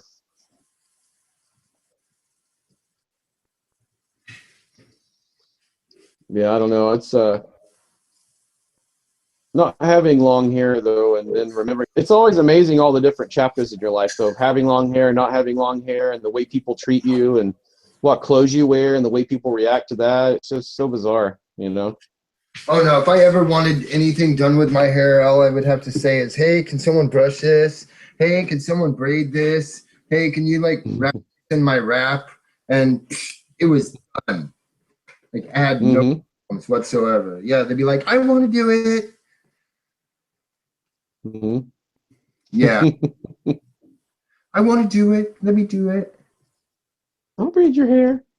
Yeah. They were asking me to do it already. So hey. Mm-hmm. Yeah, I remember the van days, man. Definitely had long hair, and it was always a chick magnet with the long hair thing. It's funny how that works, huh? Yeah, right? All nice and brushed, and they're like, "Oh, your hair's so pretty." Yeah, so it's funny you were talking about how the chicks were gonna play with your hair, and yeah, the good old days. Makes me want to grow my hair long again and find an old Dodge beater van and gut it, and become a rubber tramp again, man. Yeah, all I had to do was be like, hey, does somebody want to do this? Mm-hmm. Problems whatsoever, ever. I always had Mm-hmm. somebody that wanted to do it. So, Yeah. and you're right. It was like, it's a chick magnet. Long hair, Mm-hmm. chick magnet. Even Oh now, yeah. Brandon asked me to grow my hair out, and I'm like, no, I really like my short hair. Thank you. Yeah. It's a commitment. You get that awkward stage where it's right in your eyes all the time. Mm. Yeah. Yeah. I don't know. Maybe down the road I'll let it go again, but I don't know. I had long hair for so many years. It's kind of nice not dealing with that now, especially with being out in the sun and working outside a lot. But I don't know. Oh man, that's great. Reminds me of the old days, being on the road and uh,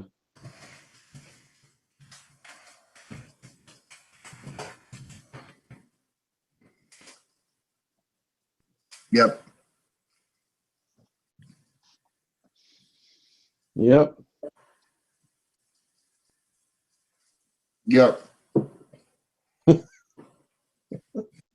Oh, the days.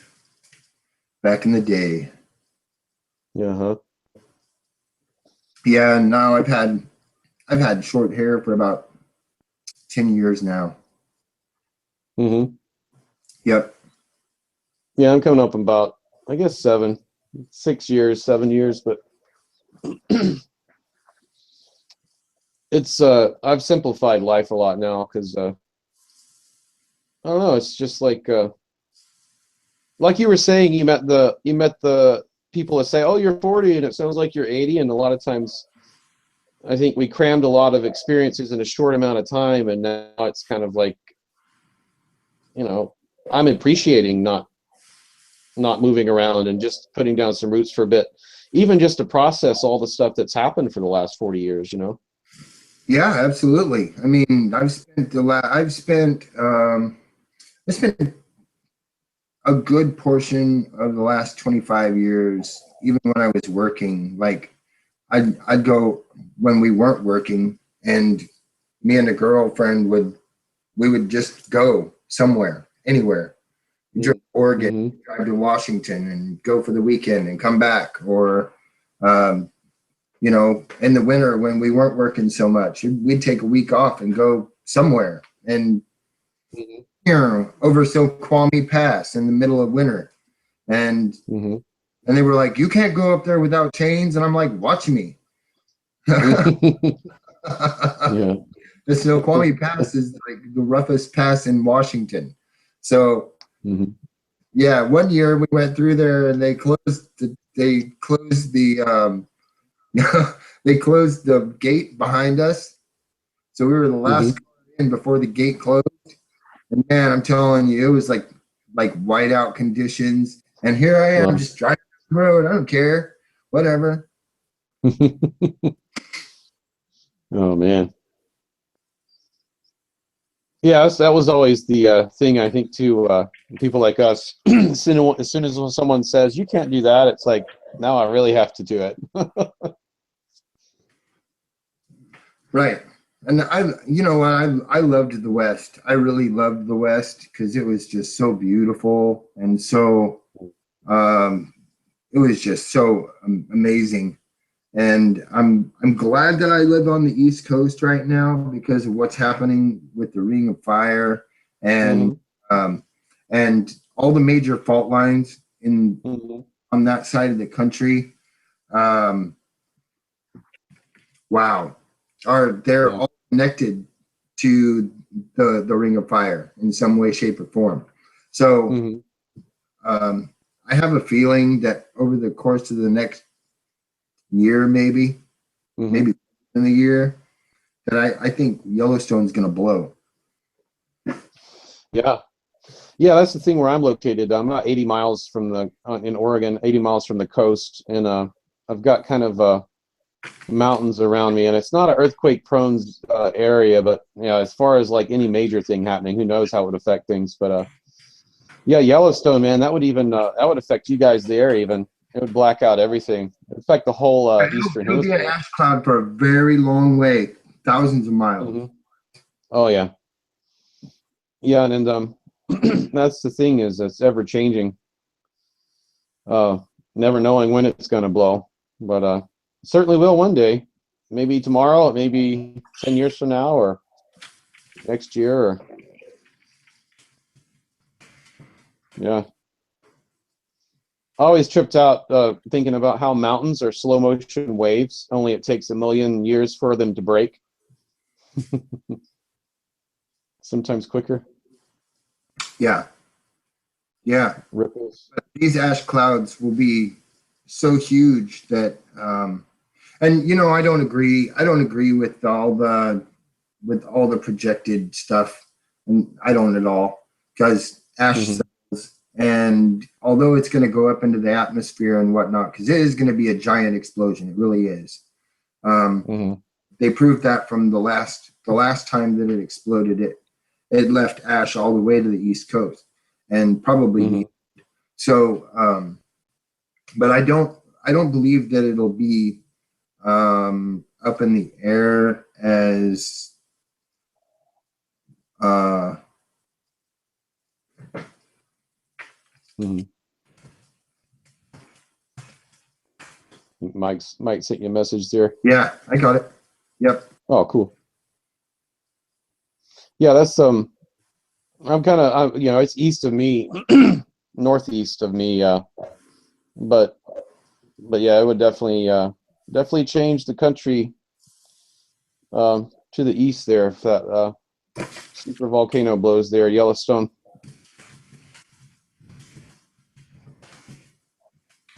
Wow, there's more shit hitting the fan. No, I was looking at that message.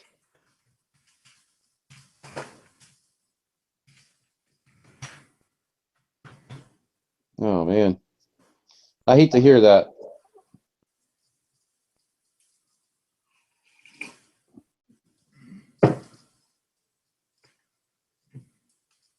Yeah, I when Mount Rainier and blew, that was pretty devastating, and you know, You mean St. Helens or? yeah, when St. Helens blew, Uh huh. Okay, Rainier hasn't done it in quite a long time, but Yeah.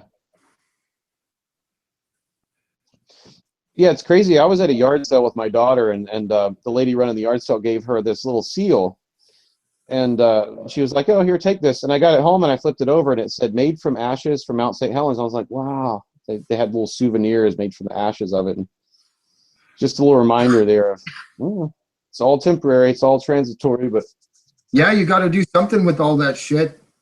yeah, I know, huh? Let's make little It was figurines and deep. stuff. I know, huh? Oh man, yeah, that's Yeah, but I see Yellowstone going really soon. I mean, I saw some video from not very long ago, maybe a week ago, and there were some giant plumes coming out of the vents. And I've mm-hmm. been there. I've traveled through Yellowstone like on a weekly basis, and Mm-hmm. nothing like that. It was nothing like that at all. And Mm-hmm. granted, it's been a few years since I've been there, but Yellowstone was pretty steady there for years and years and years and years, tens of years, decades. Uh-huh. So, and Old Faithful, well, she's not Old Faithful anymore. She's not. Oh. It's not faithful at all. So So, it sporadically does its thing now instead of like yeah, it's being not. reliable. It used to be on a time, so you could Mm-hmm. actually show up at those times, and Mm-hmm. and it would blow. And it's not like Mm-hmm. that anymore. It wasn't even like that when I was there. So Mm-hmm. So it was changing then, which I haven't been to Yellowstone since about 2008. So Mm-hmm. then it was even off kilter. But now there is a lot more going on with it. They've shut down the seismic readings from Yellowstone. Mm-hmm. And the video I saw from last week shows, I mean, giant plumes in the middle of the night. This is in the middle of the night, Wow, dude. and Mm-hmm. and it looked like daytime. Hmm. Yeah, Wow, that's amazing. and I mean, it was by the end of the video, it was shooting these giant plumes of steam out, and Mm-hmm. that just proves that there's a lot going on there because they don't sporadically do that. You know what I mean? They're pretty constant Mm-hmm. usually. They're a very constant um, fluid motion. They you know what I mean by fluid. They're pretty much the same all the time. Oh yeah. Mm-hmm. Somewhat predictable and consistent. Yeah, yeah, exactly. Mm-hmm. So Mm-hmm. it's amazing to see what it's doing right now because it's not normal at all. Mm-hmm. Yeah, I've heard a lot of different theories about what's going on globally and even in the whole solar system. That was one of the things I thought was funny about finding about the whole global warming thing. And it's like, well, the other planets are heating up too, so it's a solar system thing, not just It's Earth. not here. For people to Yeah. think that is crazy because Mm-hmm. um, look at what feeds our light. Okay, we have a giant glowing gas ball that feeds our, and for you to think that it's Earth warming up, it's not. It's the Mm-hmm. radiation on the sun that's getting worse. Mm-hmm. It's Yeah, I mean that's it's the giant glowing gas ball in the sky. mm-hmm. What were you going to say? Oh, I was just yes, as far as how that information's always left out on the global warming aspect of Mars is warming up and the other planets are warming up as well, and it's not just to this planet, and there's no one's driving SUVs on Mars, so what's up with that trend, and Right? Why aren't we? yeah, huh? Well, I'm sure they're not SUVs, I'm sure they're all up there partying saying this is a great seat to watch it all go down when we pull the plug on this thing down on Earth and all the resources up here. And yeah, it's Well, and Oh man. there's water on, what was it? I just read a report the other day um, about one of the planets having more fresh water than the entire Earth in under its core, or Oh under it wow. under its, yeah, in its core. It's it's not the moon Europa, is it? One of Eh, I don't think it's Europa. No, I think oh it's okay. I think it's actually one of the planets, and it might. I don't think it's Europa. Hold on, Hmm. just a second here. I love Google. Oh I know, huh? I fucking love Google. Google's like my favorite shit in the world because you can find out anything, like I know, literally. huh? That's what I always wondered about how different I would be if I'd gone through high school with the internet.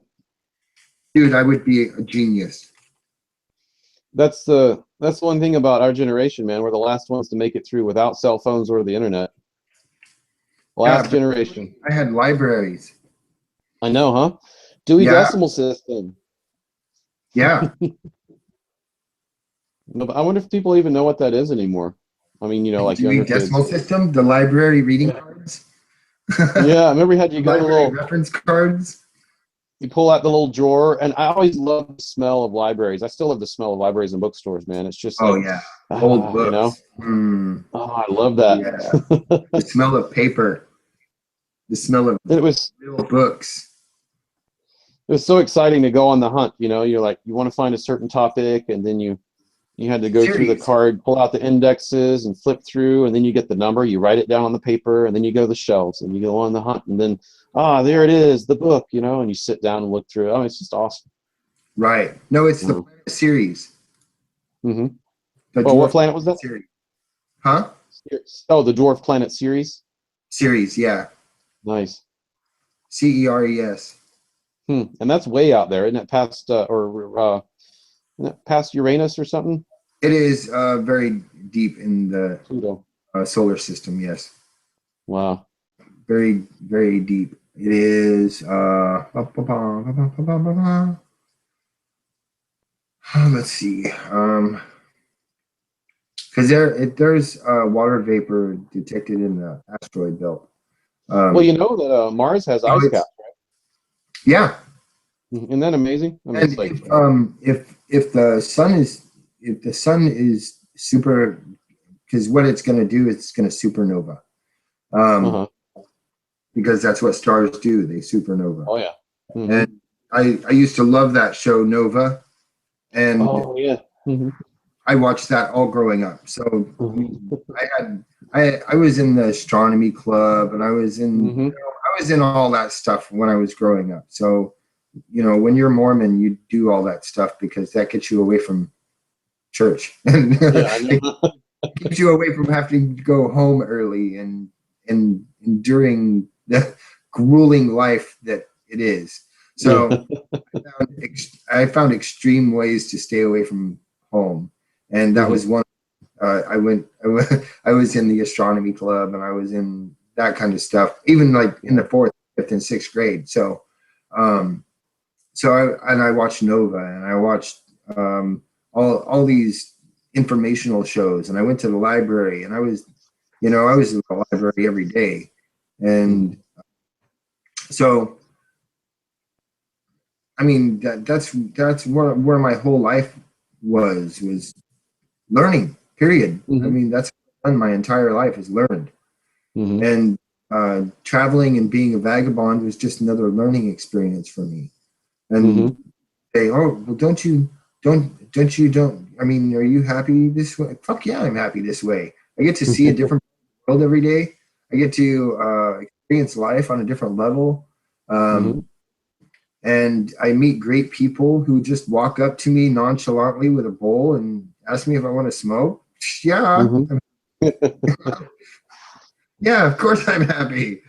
And so, um, Well, that's what raw curiosity will do for you. I mean, when you're just born curious as a person, you understand that learning is the only thing that scratches that curiosity itch, whatever in whatever way you learn. And you know, the library too. I was a library hound. I loved, you know, just loved the smell of books and just nostalgia, you know, looking through books and planets and all that. And then as you get older, you're like, well, there's another way to learn, curiosity, and explore the world, and you go out and just learn that way. And but that's the only way to scratch that curiosity itch. And some people are born with it and some people aren't. It's not good or bad. It's just a personality quirk that, you know, I notice in people where I'll always be curious and want to learn more, and there's no end to it. You know, that's why I like leaving the door open instead of saying, okay, I've figured it out, I'm done. Forget that. Right. That would be the most depressing thing, to think that there's nothing else to learn, nothing new to explore, or nothing unknown that can't be looked at or thought about or speculated upon. I don't know. Everything in the world should be speculated upon, and everything not in the world should be speculated upon. And don't just take people's word for it. Research it for yourself. Learn it. There you go. Find it out for yourself. Don't just take somebody's word for it, because they might be fucking wrong. Mm-hmm. Yep. And that's the only way. It's the only way to break the pattern. It's the only way to start a new enlightenment. Right. Golden age. I want another one in our lifetimes. Damn it. No, I want something much different than that. What do you want? I want the enlightened age. Oh, there you go. Much different than the golden age. Oh yeah, that's true. Nostalgia, don't get me wrong. I like nostalgia, and I think it's beautiful. And I like the old days when everything was kind of charismatic, and there was more happiness, I guess you could say here. You know, America was a much different place, very nostalgic, and it's not like that anymore. Well, yeah, and it's you know, without people will get tired of the fear eventually and just say, okay, I can't take any more of this fear. Screw it. You know, it's just too much, and they'll get tired of that, and the pendulum will go the other way. And I think that's living in a fear-based time where you're afraid of everything. You know, look under something under the rock. There's something falling out of the sky. There's something coming. You know, volcanoes are going to blow. And all that's true. I mean, I get it. There's definitely true. Absolutely is true. Yeah. And a lot of it may have to do with the sun. Much of it may have to do with the sun.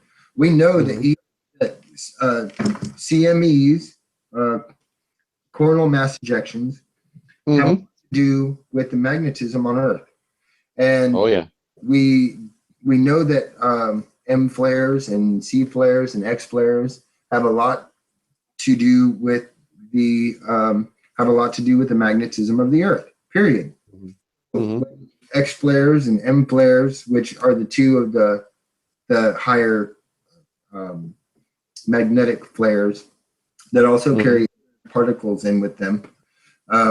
When they hit us, they have an extreme amount of power, and they have an extreme amount of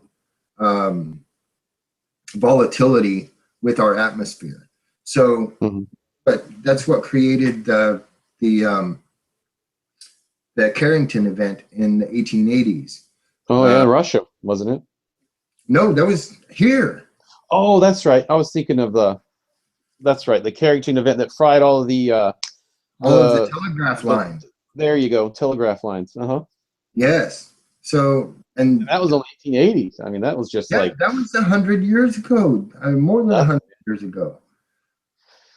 Yeah, and even reports from the Middle Ages of when the Aurora Borealis was visible as far down as like Europe, you know, and because of a solar flare, you know. Yep. And you know, back then it's no big deal. Even before, you know, 1880s. Oh, the telegraph lines are fried. So what? We don't depend on electricity except for sending messages, and that would have screwed up a little shipping and maybe messages you want to send, but life didn't come to a halt. But now, but it burned people's houses down. It burned people that had their fingers on the telegraph. It had, it had really traumatic events happened with it. So imagine what something like that would do now. It would cripple our society. Oh, it brought to our knees in like one fell swoop. Oh, there's a great book you got to read called "Dies the Fire" by an author named S.M. Sterling. Dies the fire. Yeah, if you're into like it's sci-fi, but it's not like sci-fi in the sense of laser guns. But just the premise of the book is the laws of physics change in an instant, and gunpowder doesn't light anymore, and electricity doesn't work anymore, and it's about people trying to pick up the pieces and live through it all. They call it the change, and that's just a cool premise. But Was it sounds like like that one Australian, what was that? It was an Australian movie about zombies where gasoline didn't light on fire anymore and you had to use the zombie blood for gas. oh wow, I haven't heard of that one. This one doesn't Oh, have it a was name. awesome. That's amazing. Do you know what it's called? Is it a book or is it a film? Did It's you a say? movie. It's a movie Oh and it's wow, on Netflix. I haven't heard of that one. I have to Wow, I have to remember what it's called, zombie but blood it as was gasoline. they Wow. were using actually they were using the zombie breath. So they hooked this guy up and they were Mm. making him breathe into this thing and they put it into the the uh, gas tank. Like the gas tank. And they were Wow. running the car off of this zombie. And then when he ran up, they just kicked him out and got another zombie. Wow. I Yeah, haven't heard it of was that. awesome. I gotta check that one out. That sounds entertaining for sure. It was really good, actually, for a B-rated movie. And it had the Aborigine guy that was always talking to Crocodile Dundee. It's got him in it. Oh wow. The zombie craze, man. It's everywhere these days. I know. Well, eventually, I mean, we may have a zombie epidemic. They can create anything with genetics, you know. That's true. So, so I'm through just drug or what have you. Like there's this drug in Florida. Like I don't know how far out of Florida it is, but there's a drug called Flakka, and if you hmm, look it up, it's spelled Flakka. And they call mhm. it, and it makes people like a zombie. Like Wow. literally, it's crazy. Jeez. Well, I Yeah. know even the bath salt thing there kind of makes people like crazy zombies, you know. There's all those instances with people going nuts on bath salts, you know. Oh yeah. Yeah. That's wow. Crazy. Yeah, man, all I need these days is just a little bit of tobacco and a couple beers every night. That's where I'm at. Some tincture every now and then. I'm set. Tincture. I want some Tincture. CBD oil. Oh, They there you sell go. it. They sell it here. Oh, the CBD oil. Mm-hmm. Yeah, man, that's great for you. They Yeah, it's have it's they have 150 milligram CBD oil here. mm-hmm. Yeah, that's the pharmaceutical companies aren't going to like that.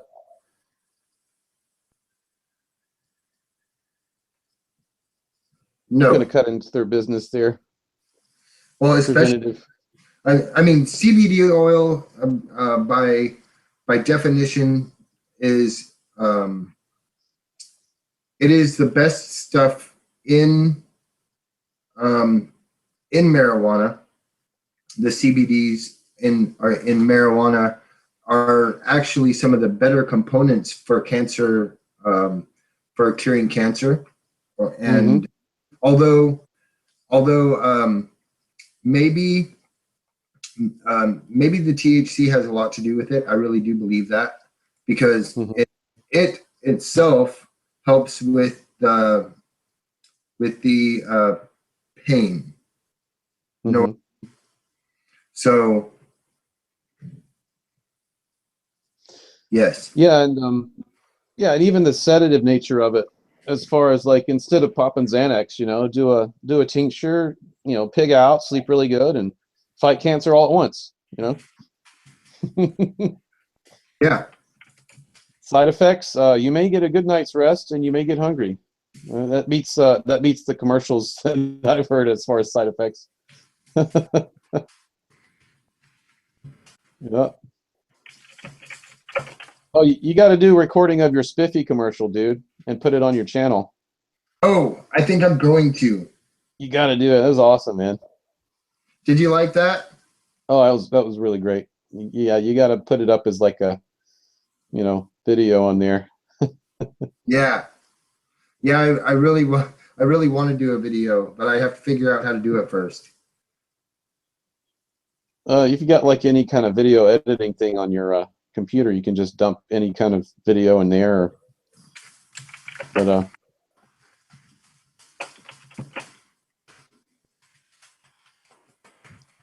yeah, a Right? zombie army. Maybe that's what we're being prepped for, to fight Yeah. zombie armies, or just something else to be afraid of, and we won't see it coming. There'll be something out of left field, curveball. Right.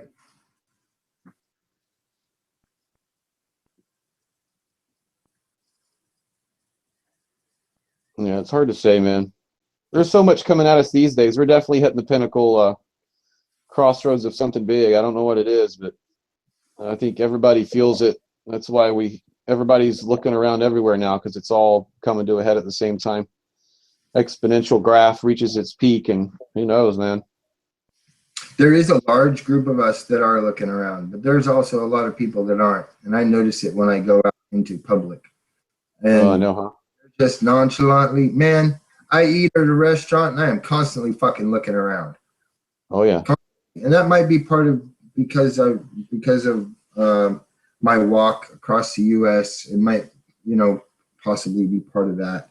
And spending so much time around military personnel, that actually, they told me to do that stuff. Don't ever just be nonchalant. Always be looking around. Always pay attention to your surroundings. Always do this. Always do that.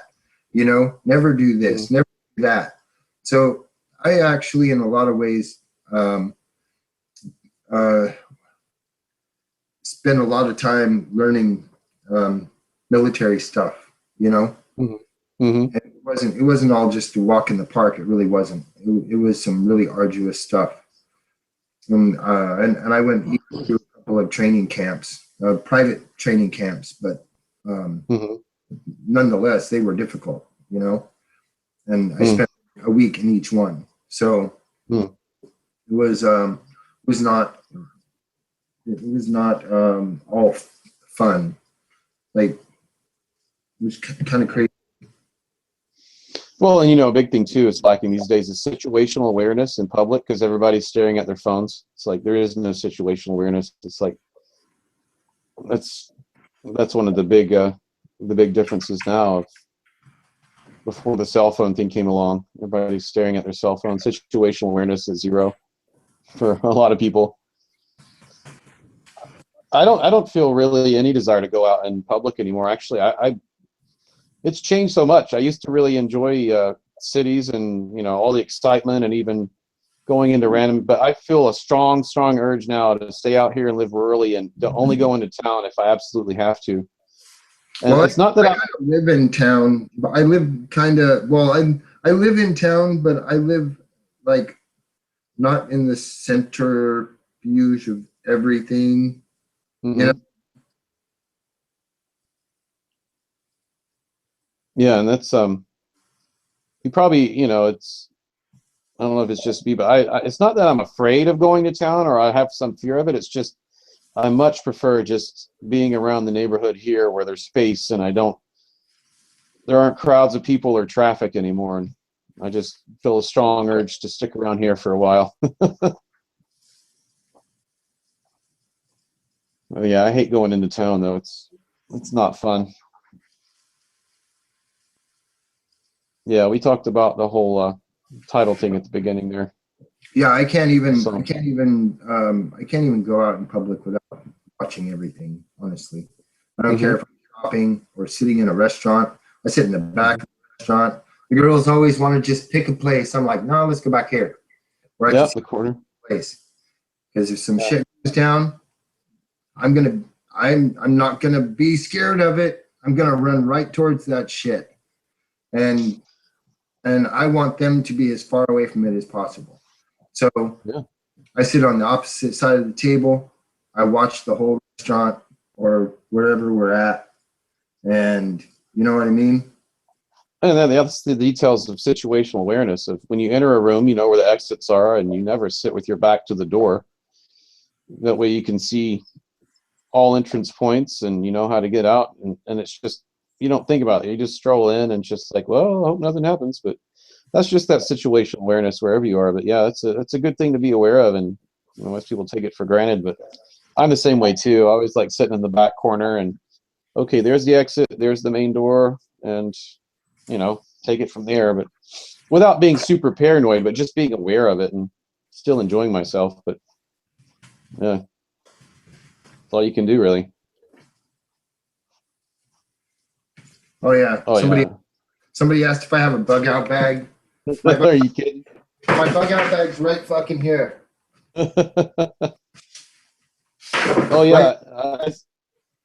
I said it earlier too. If anyone's listening, the only reason I don't use the webcam is my bandwidth sucks. I've tried it before, and it's just not happening because I'm out here in the sticks. My computer's hardlined. I'm not running off Wi-Fi on my computer. My computer's hardlined, and we have an all-in-one. So so everything's like right here. I don't have an operating system off of my monitor, and I don't know if that has something to do with it or what. Huh. But because it's less wires and whatever, less everything. But I love it. I think this computer is awesome. Nice, man. Yeah, it's fantastic.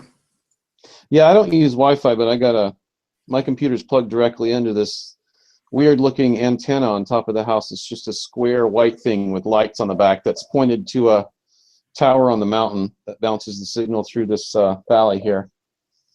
But that's the only way to get internet out here. Either that or satellite, and satellite internet sucks, and it's so slow, and you get these limits on how much you can use, and then once it hits that limit, it slows down to like dial up. So screw that. Right? Got unlimited.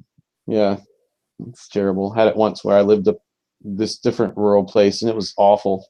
You run your limit up in like 3 days, and the rest of the month you got dial-up speed the rest of the month once you hit that limit. Right. Terrible. Yeah, we don't have. I don't have that problem. Yeah. Yeah, I'm sure most of the people in here probably have some sort of bug out bag, or most of the people that are in and out of these chats, they're regulars. Yeah. I saw that in there. Yep. I think it's About time. I don't care. It's up to you. I don't care either. Oh, Mary's in here. Hey, Mary. Hi, Mary. Bugging in bag. Nice. That's what she said. Mary's a drinker. She makes her own beer. Exactly. I was going to say that. Yeah. I think that's what I like about being out here too. Is I've got a bug out bag, and if I got a bail from here, I can. But also, I know the area really well, so it's not like, you know, I have to flee somewhere. But if I had to, I could. But I just feel safer knowing that all this space is around me, and I can just disappear in a place I know. And I don't know. Build a parabolic antenna depending on frequency. Well, that's a great idea, Jimmy. When I get some extra time, I'll build a parabolic antenna. But until then, lots of things on the to-do list. Oh, Mary's out there 90 miles to the city. Over 60K, that's what she's saying, population.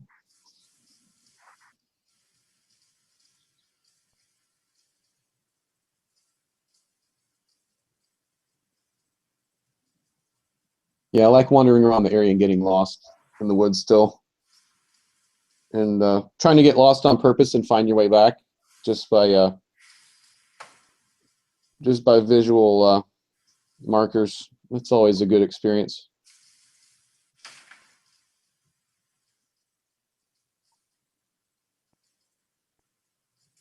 Yeah, it is.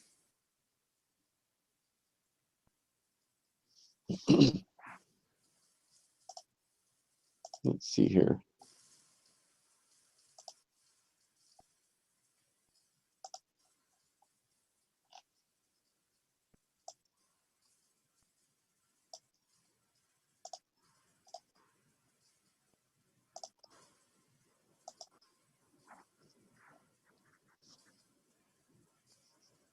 Yeah.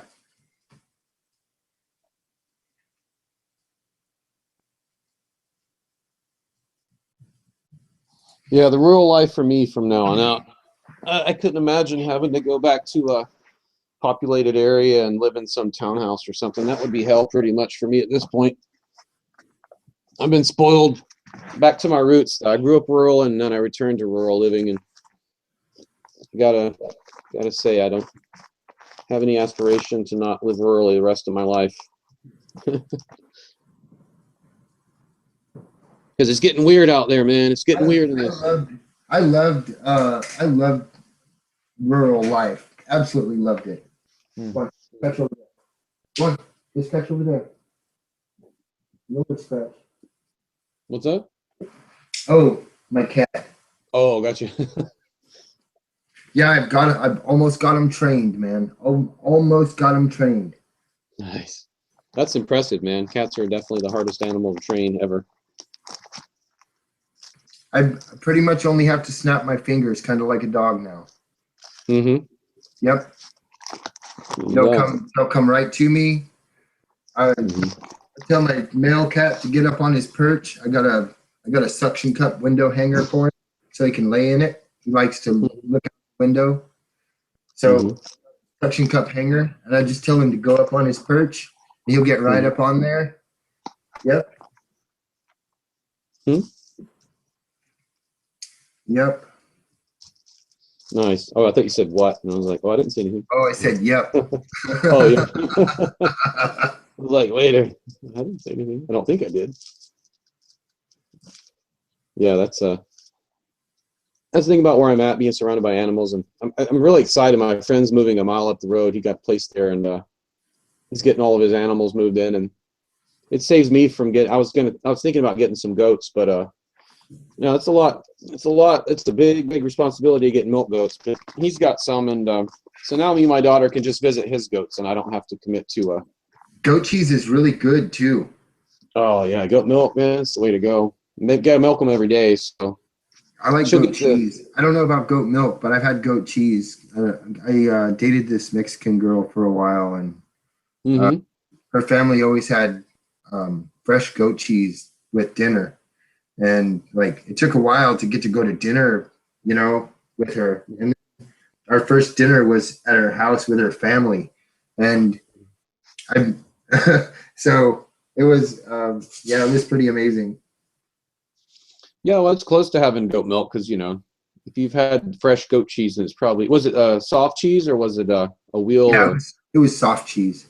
It was there you go. It was so good. They make that daily then, yeah. Yeah, it was kind of like brie. It was freaking awesome. Oh yeah, can't go wrong with that. No. That's the great thing. My neighbor's been out of town the last 3 days, and they asked me to watch their chickens. So they've got 10 of them, and I've got 3. So I've got I'm getting like a dozen eggs a day. So. Oh, that's awesome.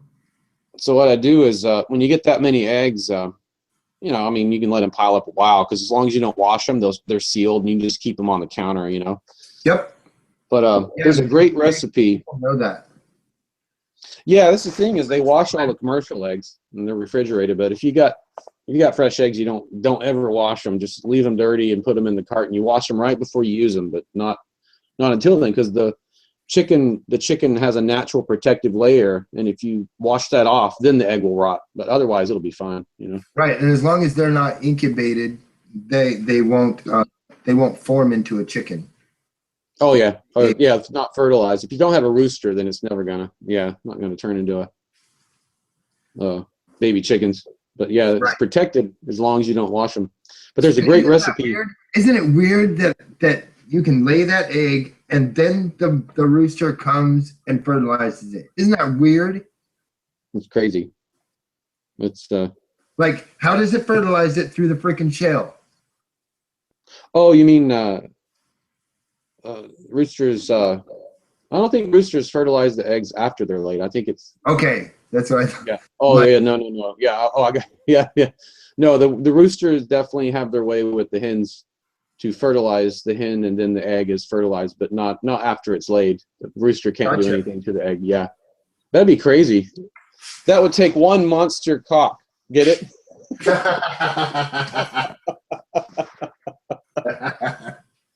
Double meaning. Yeah, eggs can sit on the counter for weeks. Oh yeah. Yeah. One of the great recipes I found, it's really quick and easy. You talk about goat cheese, but so all you do is cook some bacon on a sheet pan in the oven about halfway. Oh, I can do that. There you go. Then you just put it in a bacon. put it in a cupcake pan. You know, like you would a cupcake wrapper. You wrap the bacon around in a circle, then tear off a piece and put it in the bottom. Then just crack an egg in each one when you do that. Throw in and put some cheese and some fresh herbs on top. Throw it in the oven at 400 for about 15 minutes. And then you get these cute little awesome bacon wrapped egg finger cupcakes, you know. It's just sick. You just pop them right out. That's how I get through a lot of eggs. And then I just throw them in a container in the fridge and just want to eat really quick. Just go grab one, chow down, and protein and bacon all in one, you know, egg and bacon sandwich to go. That sounds freaking awesome. Yeah, it's like a breakthrough when I found that recipe. I'm like, yes. I have I got this recipe a while back, and it's an excellent recipe. And what it is you take a pound of bacon, and, or a pound and a half. Like I used a pound and a half because I had really thick cut bacon. But you take bacon and you take a pie pan or a deep dish pan, a Pyrex pan, and lay the bacon from the center out and let it flop over the sides. And then you potatoes and you cut them, you know, in rounds, and you put them in there and put cheese, and then you layer it like that, and then the bacon that's flopped over the top of it, so it creates this like shell of bacon around the potatoes and cheese. And you can salt and pepper it, put garlic in it, whatever you want, and then you bake for at like 300 or 275 for a couple of hours until the bacon's all nice and crisp on the outside. And then you take it out, and oh my God. That sounds almost like a bacon loaf of scalloped potatoes or something like that. Yeah, it's exactly what it is. It's freaking awesome. That sounds amazing, man. It is. It's freaking awesome. You can't go wrong wrapping anything in bacon, really. No, you really can't. And the bacon grease like cooks into the potatoes, and it makes it all. It makes it, you know, makes everything meld together really well. I used garlic in it because I like garlic, of course. And it's a really good antioxidant, and it's just very good for you. Garlic is like one of the best cures for anything, for this or whatever. So I eat a lot of garlic. I'll eat straight garlic. I don't care. Oh man, that's one thing I like on my steaks is I throw a couple cloves, you know, either on the grill or in the oven, and just do roasted garlic, and you just squeeze it out of the bottom of the shell right on the steak, and just rub it in with a knife, and it's set to go with some butter. Yeah. Oh my gosh. Yeah, I'm gonna have to cook tonight if we keep talking like this. Yeah, I can do anything with bacon. Oh yeah, and it's really hard to misuse bacon, you know. Yeah, it really is. I don't know how you could not put bacon with something that wouldn't be good. I mean, even chocolate goes with bacon. I mean, they have bacon ice cream actually. Yeah. Oh yeah. I have not tried it yet, but I know it exists. Everybody's talking about bacon now and food and the food is great. Food, anything with cheese and bacon is awesome. Oh yeah. Yep. Bacon with bacon. With bacon. Yeah, you got it. A mound of bacon on two pieces of bread. Mm-hmm. Yum. Yeah. I found a recipe for pineapple pineapple stuffed with boneless ribs. Mm. You put bacon on the outside of it. I am so in that. No, it sounds amazing. Yeah. So you take a whole pineapple and you cut off one end of it and you like hollow it out and then you stuff your ribs in there and you season your ribs before you put them in there, but you put them in and then you put the top back over the pineapple and you wrap it. Mm. So, but actually you have to peel the pineapple first, of course. You got to peel the outside. But then you bake it or throw it on the grill and oh my God, yum. Do you know what I bet would be good, just thinking and visualizing it, if you made an apple pie and usually you do the lattice on top with more of the crust, but instead do a lattice with bacon on top of it, make an apple pie with awesome. That just seems like it would bacon top on it, latticed out like a normal apple pie would be with the dough, but instead get old bacon on top. And then all the fat would run down into the sweet apple cinnamon mixture inside. That would have to be good. Oh my God, that sounds way good. No, we got to try that. I have to try that. Yeah. Change the roof on the pie, turn it to bacon, and you can't. You know what's not good? I will tell you what's not good. And okay. Bacon soda. There's a soda that's bacon flavored? Yes, there is. And and it was like Uncle Jim's bacon soda or something like that. It's Ooh, yeah. And it sucked. Yeah, I could see that. And I guess probably what it is it's bacon flavoring in it. Obviously, they can't put real. I mean, maybe they get the flavor from real bacon, but it might just be a bacon flavoring in it to make it that way, and that's why it's not as good because it's not the real thing. It's got to be real bacon. Right. It does have to be real bacon. Like, yeah. I don't like anything flavored anyway. If it's the flavored ice cream, I won't buy that shit. Mm-hmm. If it has real vanilla beans in it, I'll buy it. But even if it's like chocolate flavored, I won't buy flavored anything. It has to be actual chocolate. Yeah, that's one thing with my daughter too, and even myself. For years now, I avoid corn syrup, high fructose corn syrup. Yeah. Because it's in almost everything, but sometimes I'll get soda like ginger ale or something, but it's got to have sugar in it, just regular sugar. I like Coke. I like the old Pepsi formula with sugar, but I found out that they use baby parts in Pepsi, so I don't do that anymore. Yeah, baby parts. What? Yeah, aborted fetus parts. What?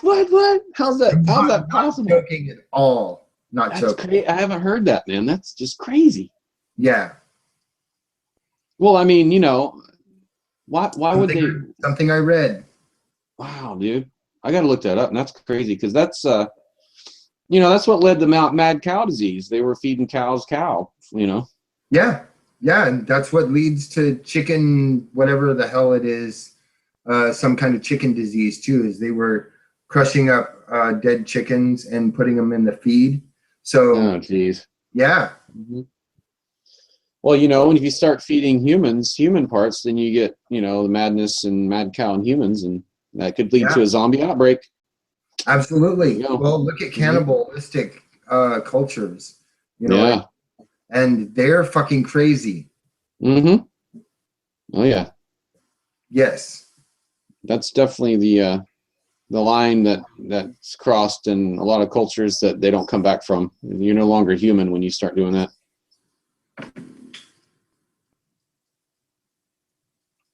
Covered chocolate too. Everybody's talking about, oh no, chicken fried bacon with gravy.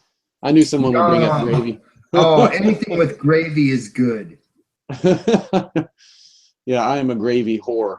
I will pour gravy on almost anything except desserts, but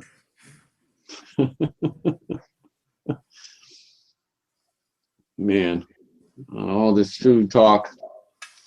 Yeah. Yeah, no doubt. I love gravy. Yeah, Yeah. sausage, sawmill, gravy. Gravy is a food group. Yeah. Yeah, it really is.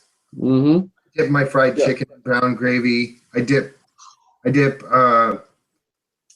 French fries in brown gravy and ranch. Oh yeah. Oh yeah. Yeah. That Ranch that food group. reminds me. There's this little burger hut that's been open in my hometown that's been there for 40, 50 years. And their biggest ordered dish is just a simple. They get this Salisbury steak with fries thrown in next to it, and they pour gravy over the whole thing, all the fries and the Salisbury steak. They've been selling it like that for 40, 50 years, still open too. People still go Oh, there. no. I got one that tops that, bro. Oh, I bet. Yeah. No. There's this restaurant in Decatur, Alabama. Okay. Uh-huh. And what is it? Let me see if I can find the name of it. Because if you're ever there, you have to freaking try this. Mm-hmm. It is literally gravy mixed with flour and deep fried and put on a bun. Whoa. Like deep fried gravy? Deep fried gravy on a bun. Whoa. And it is so freaking Wow. good. It is like That's crazy. goodness. Oh my God. Yeah, I would love to see how they batter gravy without it just becoming like a big They goopy put mess. I wonder how flour they in do it. it. They thicken it They with just thicken flour. it up. Yeah, Oh, they okay, I thicken got it you. with flour and they make it into a patty and then they deep fry it. Oh, okay, got you. So they just Yeah. I got you. Oh my God. It's Yeah. brown gravy too, so it's so. Oh, I mean, it's so good. The ultimate would be if you made chicken gravy and bacon, make chicken and bacon gravy together, the two, and then combine all of that together into a patty, and you can just join forces, deep fry Uh, everything. Good old Alabama down there.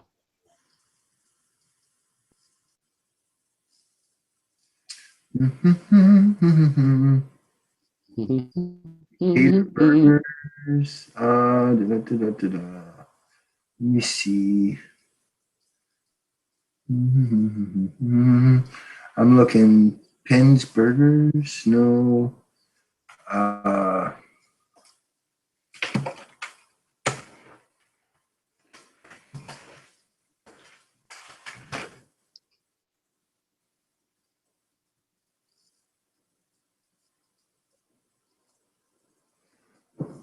Jack's Burgers.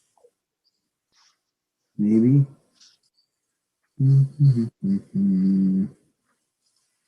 Yeah, I always like um oh shoot, the cube steak, the cube steak cut, like the steak that doesn't run through the cube thing. I always batter that up and fry that and make gravy with it, and usually some potatoes or biscuits, but that's the triad, man. Anything anything can go well with gravy, but definitely cube steak. That reminds me of my childhood. Cube steak that's been battered and gravy and mashed taters. Man, dang it. Right. I can eat all that. I know. And good old mac and cheese, man. Homemade mac and cheese. I've Yeah. never been able to eat the box stuff, man. It's like just real cheddar, real butter, real milk in it to lighten up the sauce a bit, salt, pepper, done, ready to eat.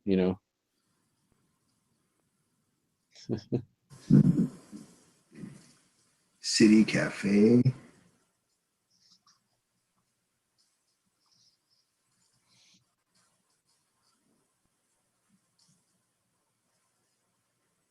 I want to say it's either the City Cafe or Jack's Burgers. Hmm.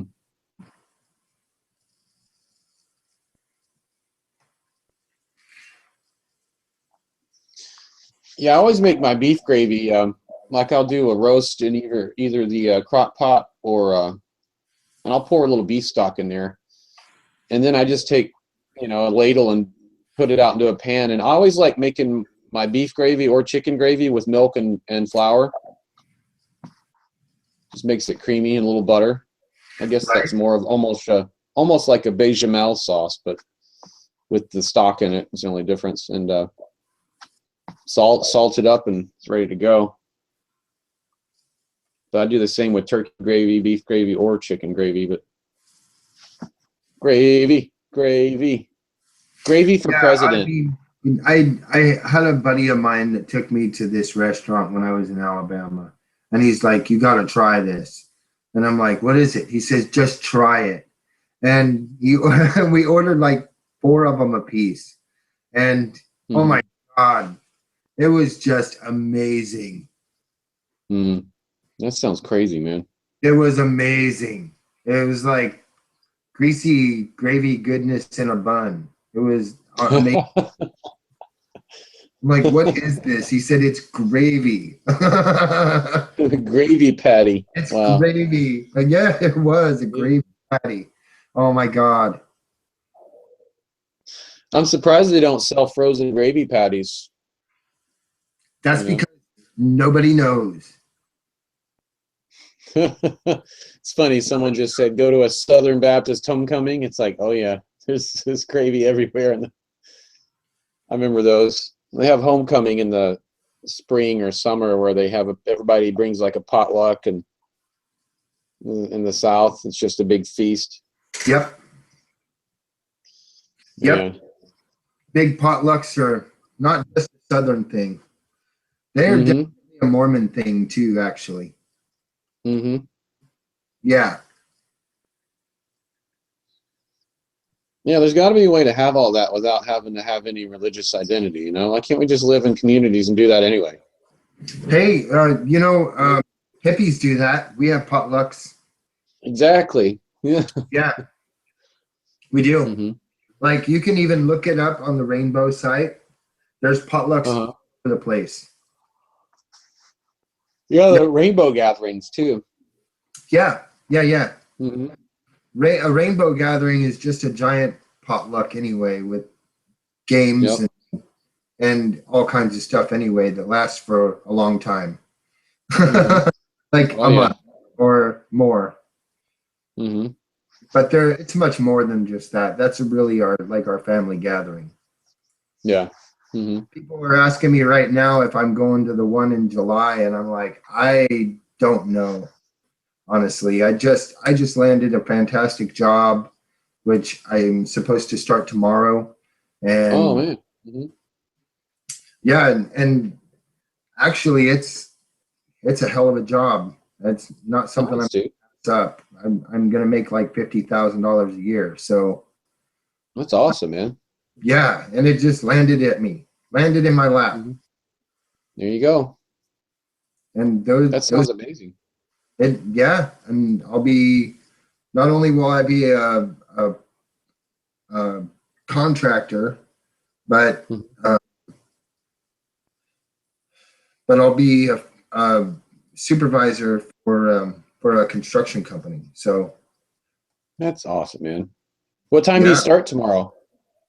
probably around 8 or 9. Oh shit, man, that's like 4 or 5 hours. Oh, I don't care. Do Like you? Oh, okay. I was supposed to meet with him yesterday, and he was just so busy we didn't get to meet. So I'll probably Mm-hmm. call him in the morning and say, hey, where you at? I'll go meet you on the site or whatever, and Mm-hmm. that's how that'll work. Nice, But man.